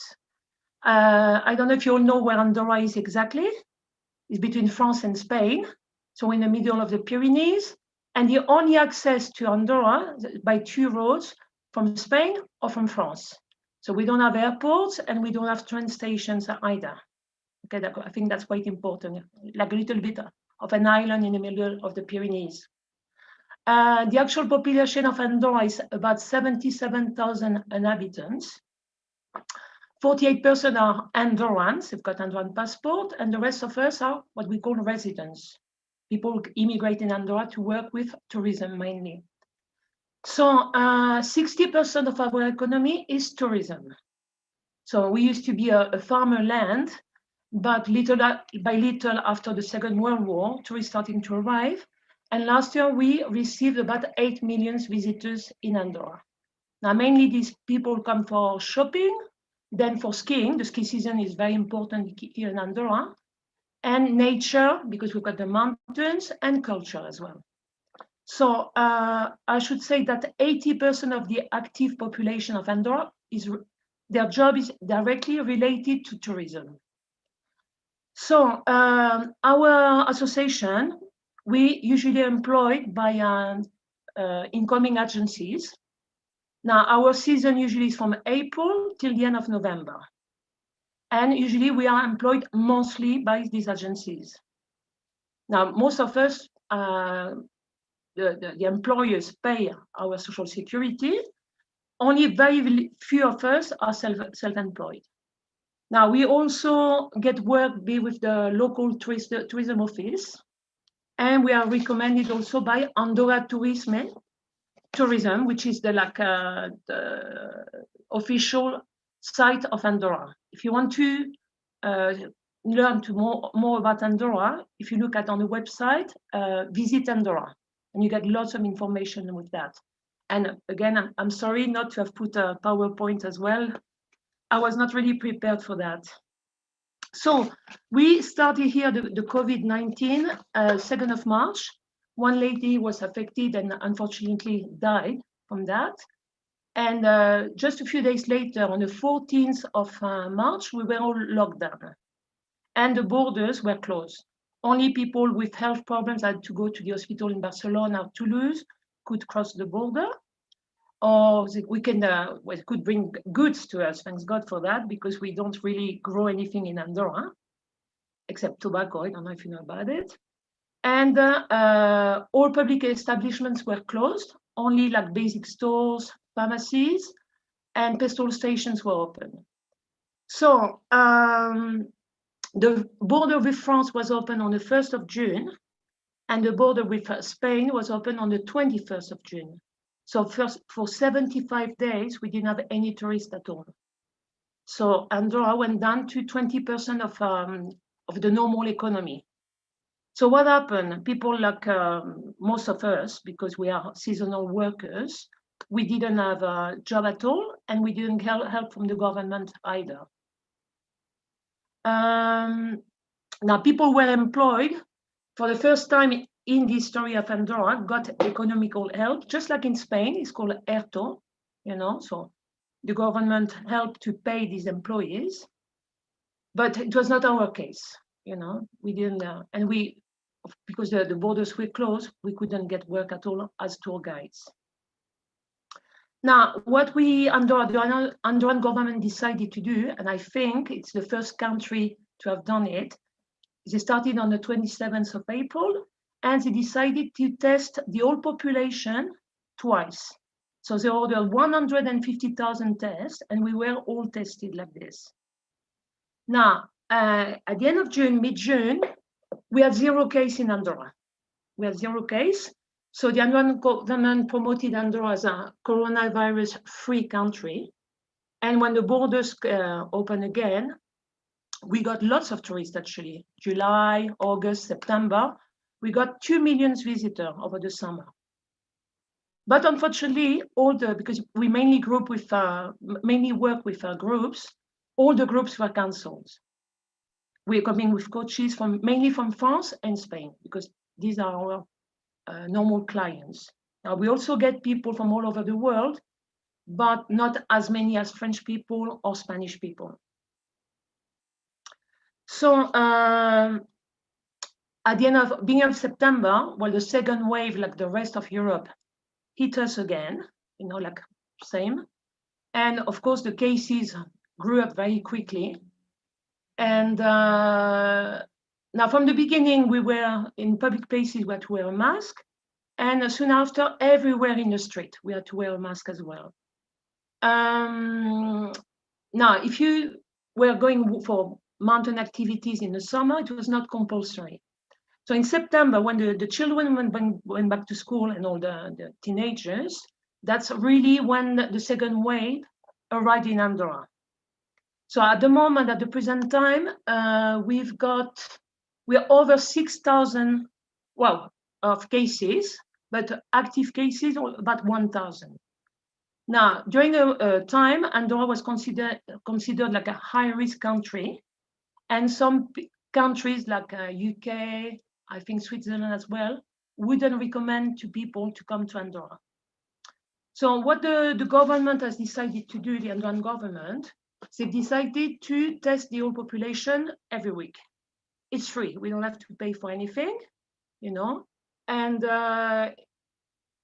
like this, they know exactly where it comes from, and they've got trackers all the time. They've employed 100 trackers to know exactly who had COVID or who had been in contact with the COVID. And in this case, people are locked down. So our situation this summer, we had no work. We had no work. In my case, because for the last 3 years, I've been working with the official touristic bus of Andorra. Usually I work from the 1st of June till the end of October. So this year they decided to try the experience, and we started 1st of June till the end of September. What did we do? They decided to instead of filling the bus with people up to 45%, it was limited to 20 persons. Now, of course, when people were on the bus, they had to wear the mask, and we always alcoholic gel at the entrance. Now, we could visit museums, there was no problem, but the visit in a museum, usually they are limited to 25%, they were limited to 6%. So all the protocols were really respected. Now, 2 of our members were employed by local tourist offices, and all the other ones had to find another job. So they're doing things that some of them haven't done before. So it is a problem. It is a problem. As you may know, in Andorra, we don't pay much tax. I don't know if you knew about that. And because we don't pay much tax, we don't get many help from the government. And in that case, we didn't get help at all. Now, although in Andorra, we've got what we call Survey d'Occupation, it's like it would be an unemployment agency. And after 45 days with no work, you can claim some help from the government. But you must be like in a almost critical economical situation to get that help, you know? So it's not really easy. What else? Now, on the 31st of October, Spain, well, Catalonia, which are, you know, like Juan said before, in Spain, you've got 13 different regions. So the one closest to us and the border is with Catalonia. So they decided that the lockdown, the shutdown, so the people from Catalonia are not coming anymore, you know. France, same thing on the other side. At the moment, it's not official yet, but it should be till the 18th of December. So at the moment, we've got no tourists at all, but we are not locked down. So we can live a normal life with the mask and the gel and the protocol, you know. But because we've got no tourists, almost all the hotels in Andorra closed, shut down at the moment. In Andorra, we've got 250 hotels. Isabel, 1 minute, please. Yes. So lots of people, I mean, in Andorra, we always had work in the last years. If you would leave a job, you could find another one. At the moment, there are 1,000 people, which is not much, but we're only 77,000 inhabitants are unoccupied. So they've got no work at all. Now, we are preparing at the moment, the Andorran government is preparing the winter season. We don't know when we're going to be able to open the ski resorts. At the moment, there is no snow, so please send us some snow from the States. Yes, that would be really nice, please, or from Canada. And but they've already established a good protocol. For at the moment, they'll be able to open the ski slopes. Now, also what we've done as the association, well, we haven't done a lot, to be honest. We created our Facebook page. We also put on the Visit Andorra page, we organize in the summer some like walking tours, guiding tours, but it was not really successful, to be honest. What else? Well, we are in touch with each other to see, we support each other to see how it's going for each of us, you know. Well, Isabel, so good of you to share this information with us. And now we are going to hear from Slovakia. Sorry, can I just say one thing? One thing. Yeah, it's a second. I just want to congratulate all the other participants because their presentations were very good. I agree. Thank you very much for listening to me. You're quite welcome. And do we have Marianne available now? So hello and good afternoon from the Central Europe. My name is Marianne, and I prepared a short presentation about our association. We can start in a couple of the seconds. Actually, now I'm representing the Slovak Tourist Guide Association. It's me, but shaved and now unshaved until the Christmas Eve. I got the new role. I'm the Santa starring, but until Christmas Eve only. And I'm from Slovakia, which is actually the country in central part of the Europe. If we compare the area and the population, I'm so very lucky we have here the Denmark. The Denmark is the same size and the same population, but our hills are just a little bit higher and no seacoast in Slovakia. We are the eastern part of the formerly Czechoslovakia with a lot of the very similar and common part of the heritage of the guide system. We are not so far from Vienna, not so far from Budapest, not so far from Krakow. We are actually in the center of the Europe. This is the view to our capital city, Bratislava, is on the Danube River, and we are a country between the Danube River and the High Tatras. The High Tatras is the northern part of our country. But back to our association. Our Slovak Tourist Guide Association was established in 2003. We survived 17 years, and at the moment we have 212 members, like the qualified tourist guides in Slovakia, and we are serving in 18 languages. Very soon after the establishment of our organization, we joined the World Federation of Tourist Guide. Then we joined the FAC, like the European Federation, but we left the FAC in 2011. The reason was very simple. The agenda and the kind of the dealing with the agenda not satisfied us. We are the member of the Bratislava Tourist Board, which is the tourist board in the most populated city, and we are the associate member of Slovak tourist travel agents and travel association. Maybe about the profession of tourist guide in Slovakia. Slovakia is a regulated country. The training of the tourist guide is running according to the European standard of EN 15565. We have the rules of the European Union for the free moving and providing of the services. In Slovakia, we have just a little bit more than 2,000 certified tourist guides. 600 of them are very active, partly like the tour managers too, and 212 of them are our members. If we see the structure of the profession, the third are the full professional working tourist guides, like the self-employees. The next third are the people with their own job, or like the employees are working in part-time jobs, and the last third is working only occasionally. This was the true, but until COVID age started. What can association like Slovak Tourist Guide Association offer for our colleagues is mostly the very interesting thing, the information service. I recognize that people need the basic information about the standards, about all the rules for business. We have the job market. We are serving the lot of the providers and stakeholders. We have their own website. In this COVID age, we started our lectures via Zoom. We created a Guidepedia. This is the part of a website. We collect the paragraphs or the experience of our colleagues. This is something very similar like Wikipedia, but this is not so huge at the moment. Marian? Yes? We still see the normal view of PowerPoint, not the presentator view. Mm-hmm. Can you start it again?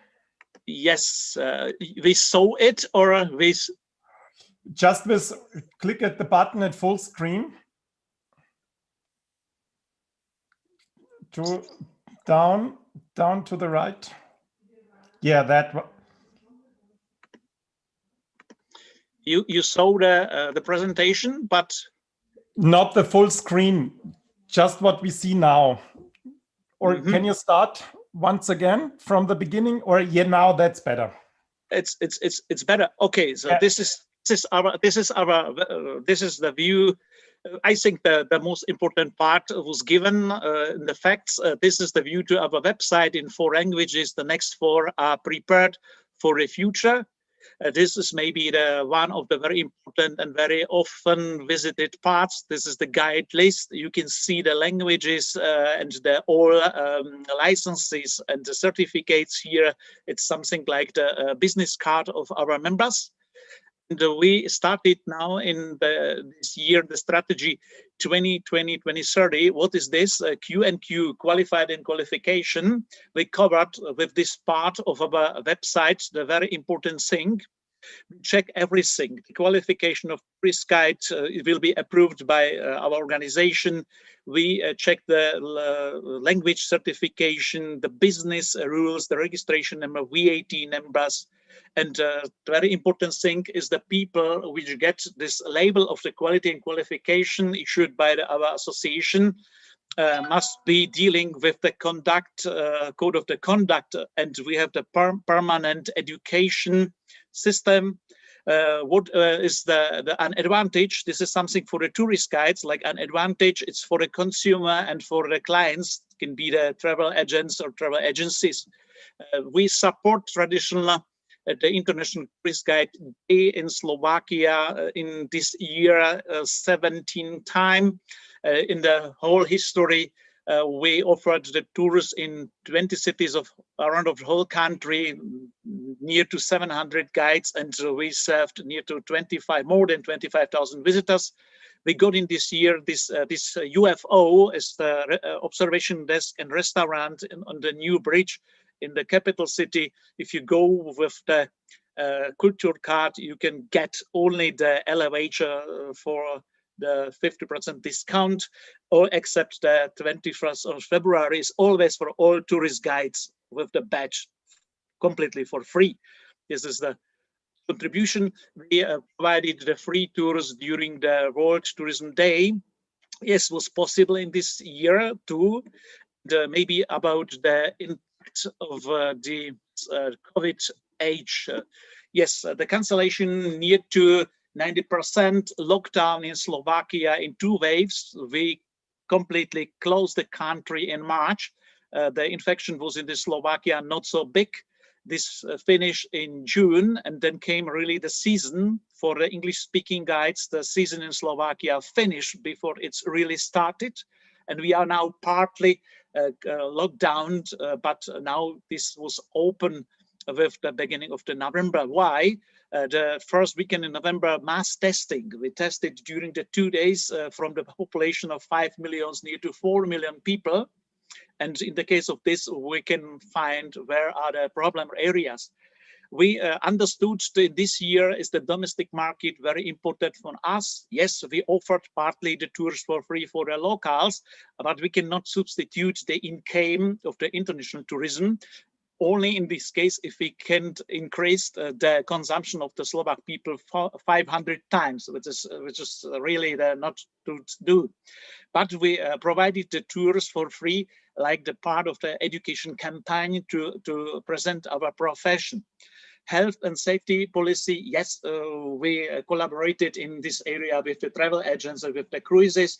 What was very positive of the negative, the size of the groups, with the consumption of the tours up to 25 like the maximum. This was 2 times up to 3 times more like during the regular tours.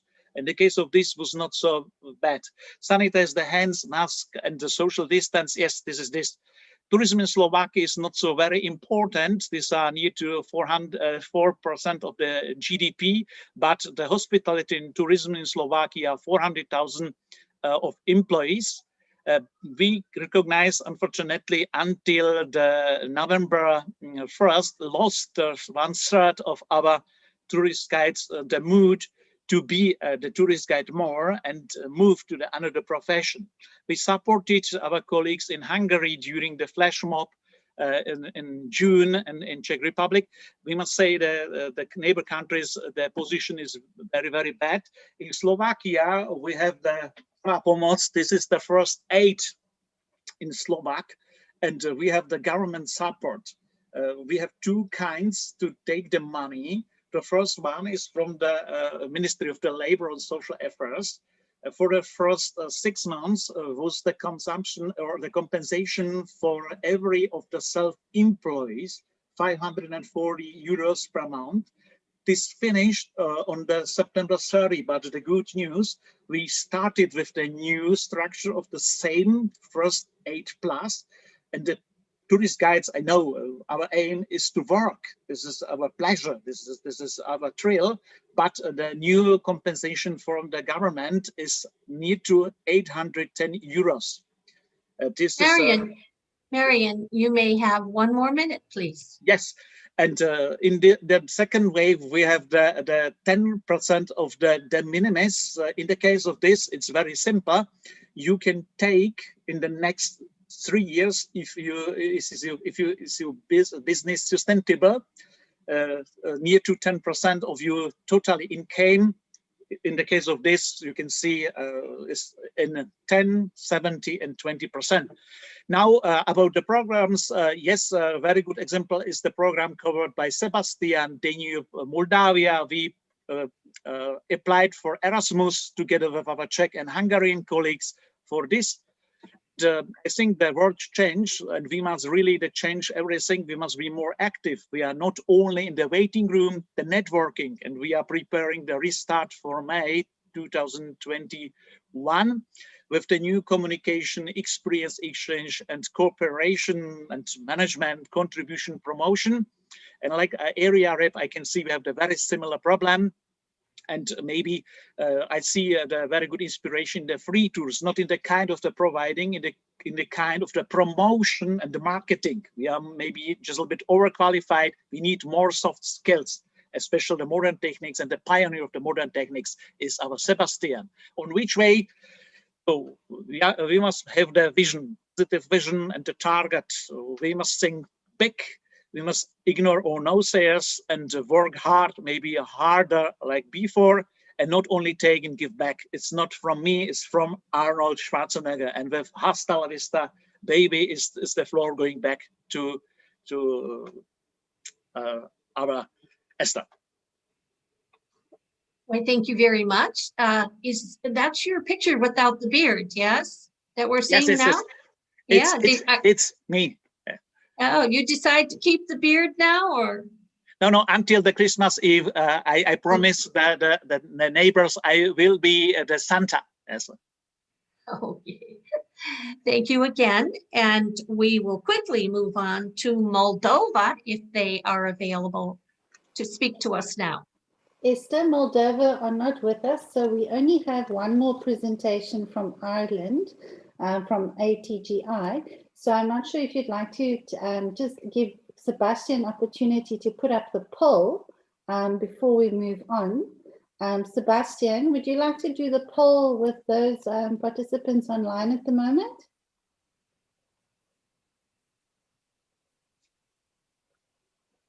Sebastian is missing in action. Do you want to take a few questions, Esther, while I get hold of Sebastian before we move on with Ireland? Yes, we have a little extra time since we have one presenter not going to do their presentation today. So if you would like to begin asking any of the panelists, actually, for some further information. Don't be shy. So there's one question in our question and answer box. It's for Jana in Kazakhstan. And it says, can you please tell us a bit more about the tourist markers you receive from abroad, nationalities, types of tours? So just a bit more about Kazakhstan. Do you get authorities support, your education as tourist guides? And do the guides see the need for an association? So it's 3 questions actually, but I think our viewers are very interested in what is happening in Kazakhstan. If Jana is still there, maybe she could give us a little bit more. Thank you very much. Thank you for giving me this opportunity. Yes, the question, because I told very little, sorry. Okay, actually Kazakhstan is a new destination for the tourists. And before we were trying to develop more of business tourism, and Kazakhstan was kind of imaging itself in the international community as the country where the big negotiations and forums of government level were hosted. But after in the beginning of 2000, many young people start coming to Kazakhstan, opening Kazakhstan, and we had a lot of off-road and adventure tourists. But in the recent, like 10 years ago, big companies, tourist companies like Mir Corporation, Odyssey, and some other big American companies, they started signing the agreements with the local tour operators of Kazakhstan. And recently, like 5 years ago, they started to bring American tourists to Kazakhstan. So we had this in tourism. Firstly, we had very young people, and also those like students almost who just heard about Kazakhstan, but mainly people who come here, they don't know anything about our country. So when they hear Kazakhstan, they don't know even with what to compare about this country and what to expect. They know mainly that this country was former Soviet Union. So, but with Soviet Union also they don't know what to expect. It is like Eastern Europe, which is more of a former communistic regime. Or it is more of like Mongolia, when people are still riding horses. And of course, mainly this country is positioned as adventurous. So only those people who are looking for adventure, they try to come to Kazakhstan. And we had by statistically, out of 140 countries, Kazakhstan is placed on the number 80 for this tourism. And we have very less tourists coming. Like it is not more than 6 million people. And I think that this is more of a high number, because actual number, it could be more and more less, maybe more than 2 million people in a year.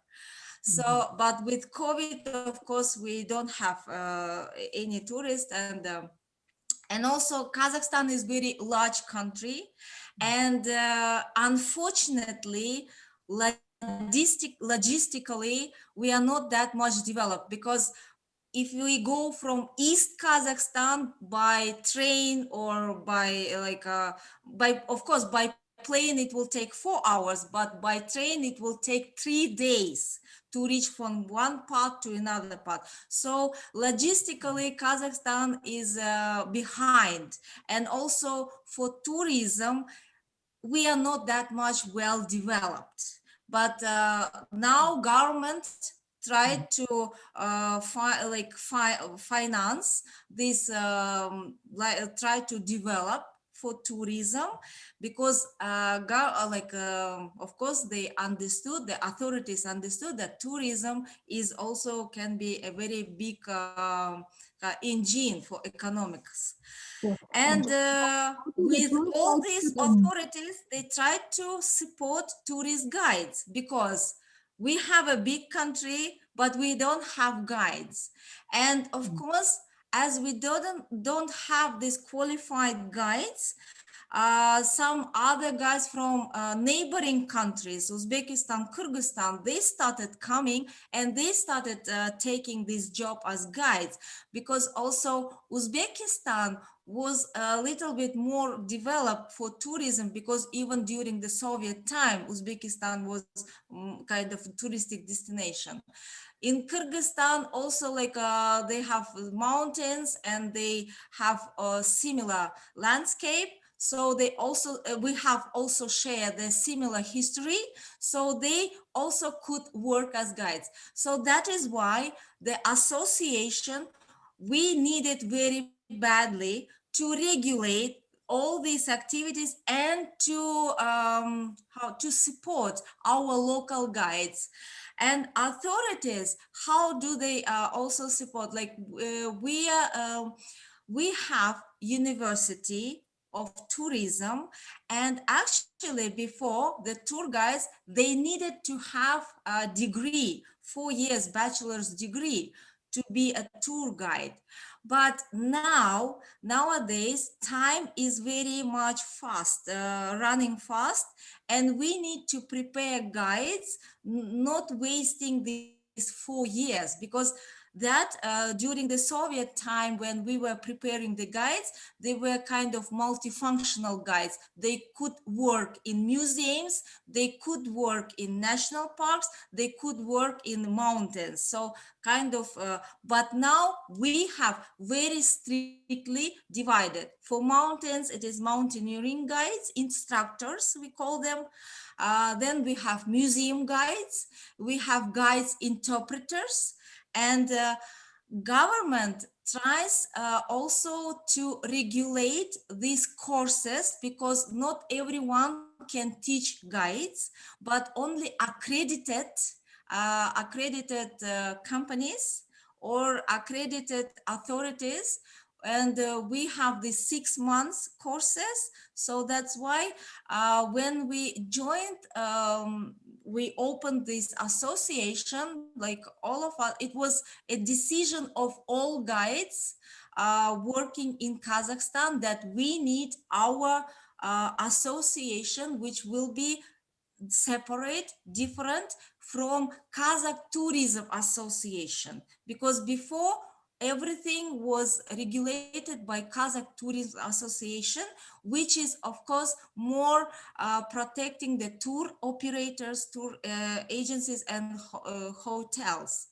But now we also we have a law which is regulating the tour guides activity. So that is the support from government. Thank you so much. Thank you very much. Okay. I have a quick question for all of you.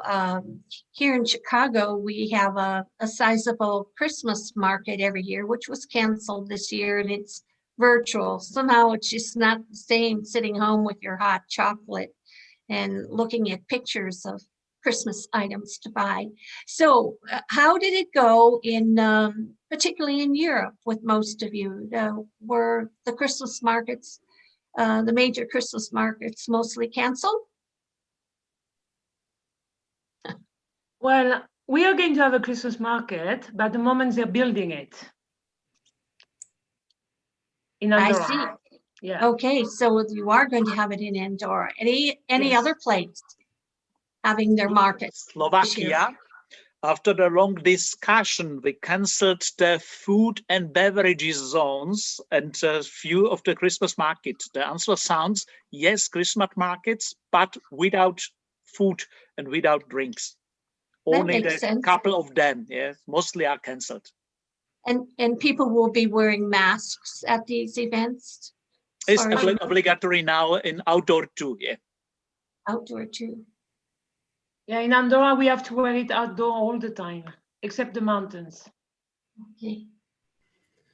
In Spain, we don't know what's going to happen on Christmas. That's, I think it will be tomorrow that the Spanish government will tell us the decision of the country for us in Christmas. So by now we know that even at Christmas Day, we can be even in families, only 6 people at the same time in Christmas Day, even a dinner at home. And then about Christmas markets, nobody knows what's going to happen yet. I see that Sebastian is back online. Are we ready to take a survey now?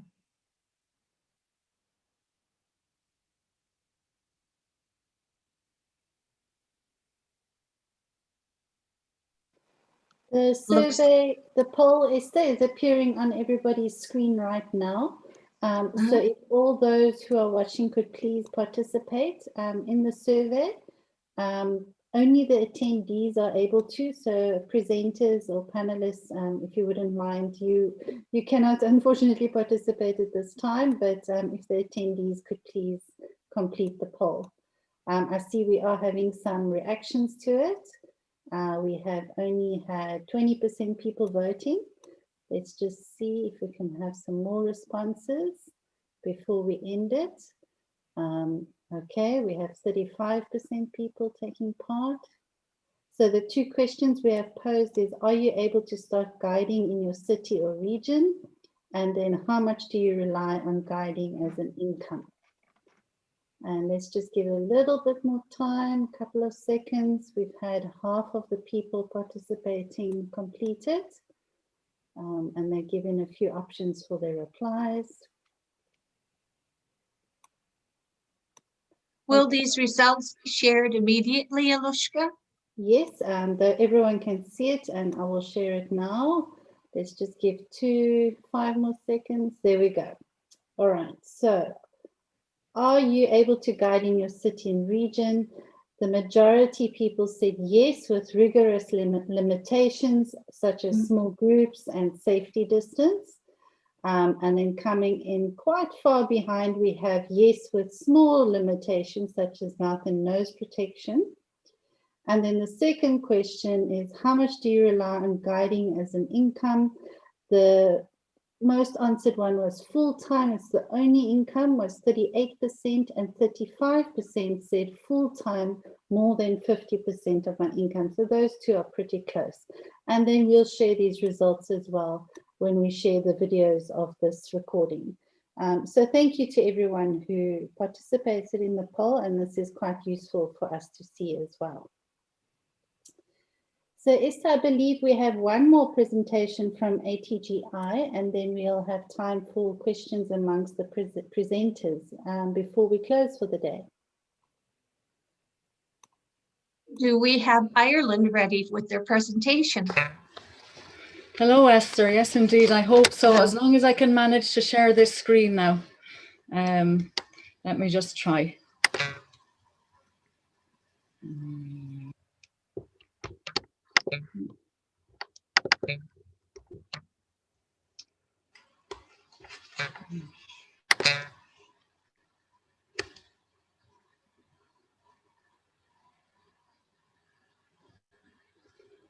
Well, I can see it. Can you see it? Yes, looks good.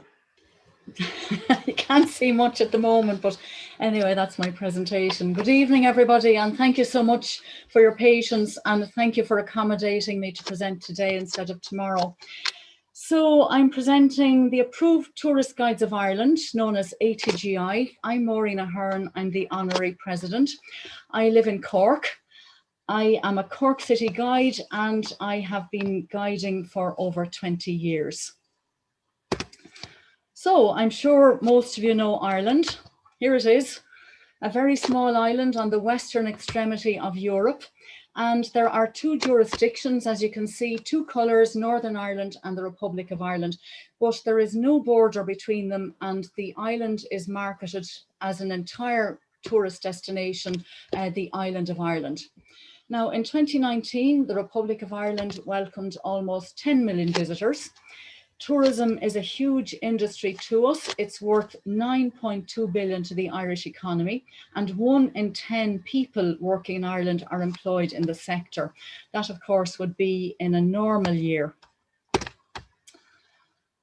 So I'll tell you a little bit more about the association. You can enjoy the pictures of Ireland there.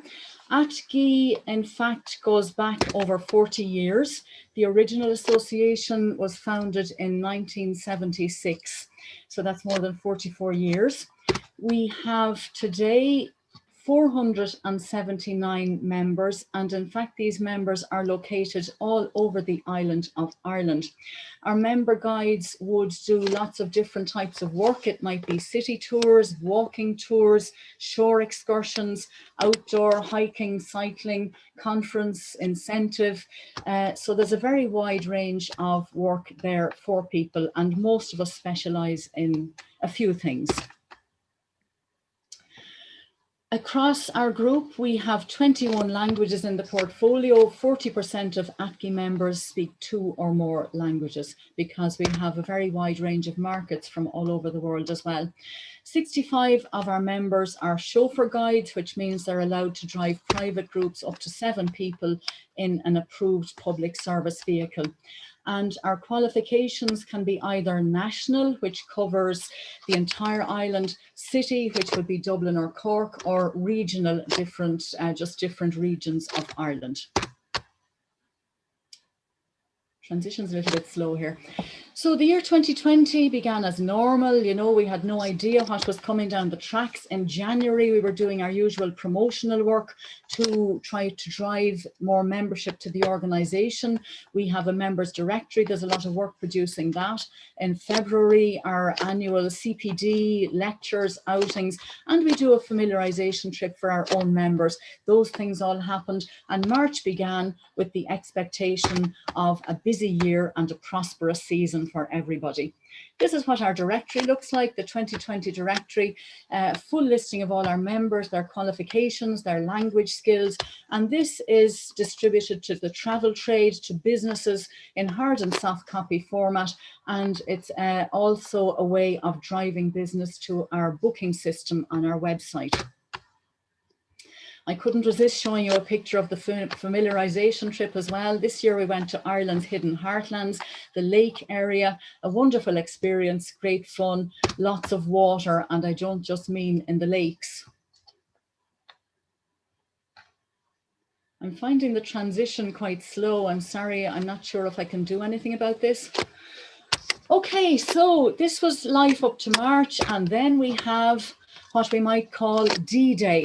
The 12th of March was the day when our head of government announced the immediate closure of schools, of non-essential businesses, of cultural attractions, museums, you name it, for 2 weeks minimum, and nobody knew quite how long this was going to continue.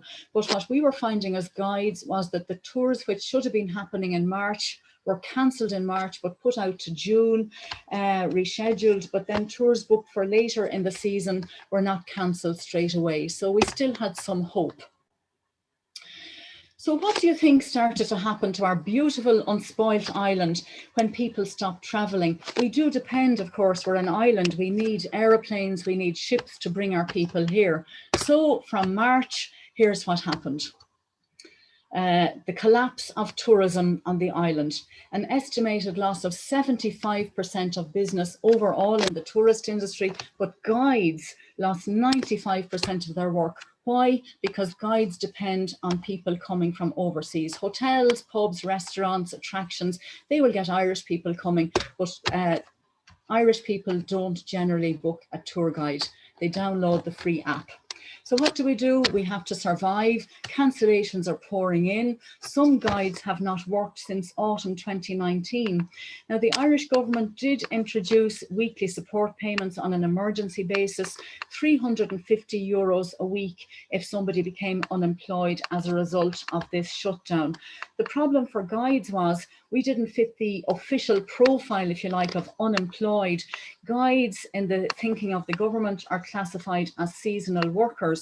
This is not true. We pay taxes over 52 weeks of the year. We make our tax returns on that basis. So we tried to explain we have no work. We didn't get laid off last week. Our planned work is being cancelled on an ongoing basis. So the association worked very hard to support its members at that time by lobbying the government departments. Some people got the payments very quickly, others still haven't got them, so it was quite random.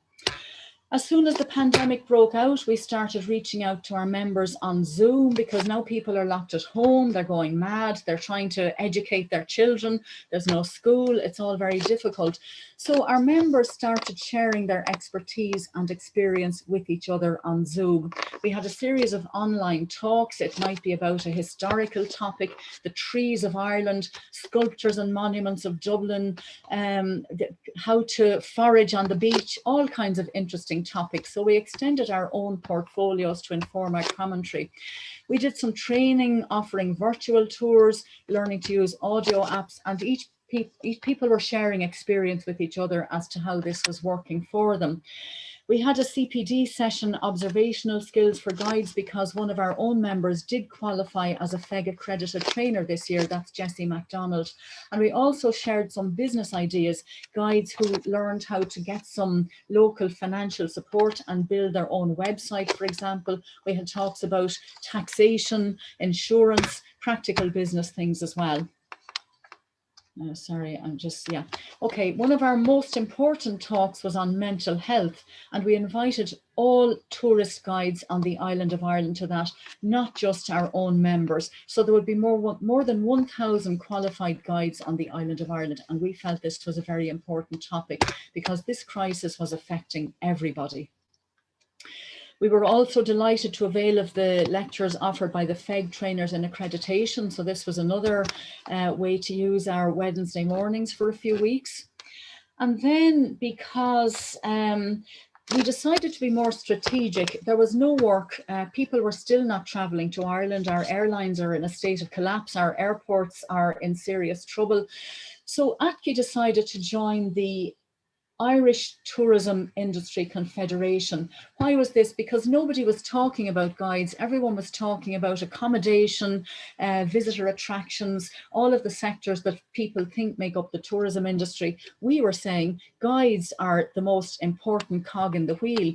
But we did support the ITIC call for action to the government. It was a way to roll out this system to Maren, we have 1 minute. Oh, I don't believe it. My goodness. Okay, I'm going to have to cut this short. Yes, it goes so quickly, doesn't it? It really does. Okay, so we developed our own business plan. We prepared a business case, the economic benefits of professional guiding in tourism recovery.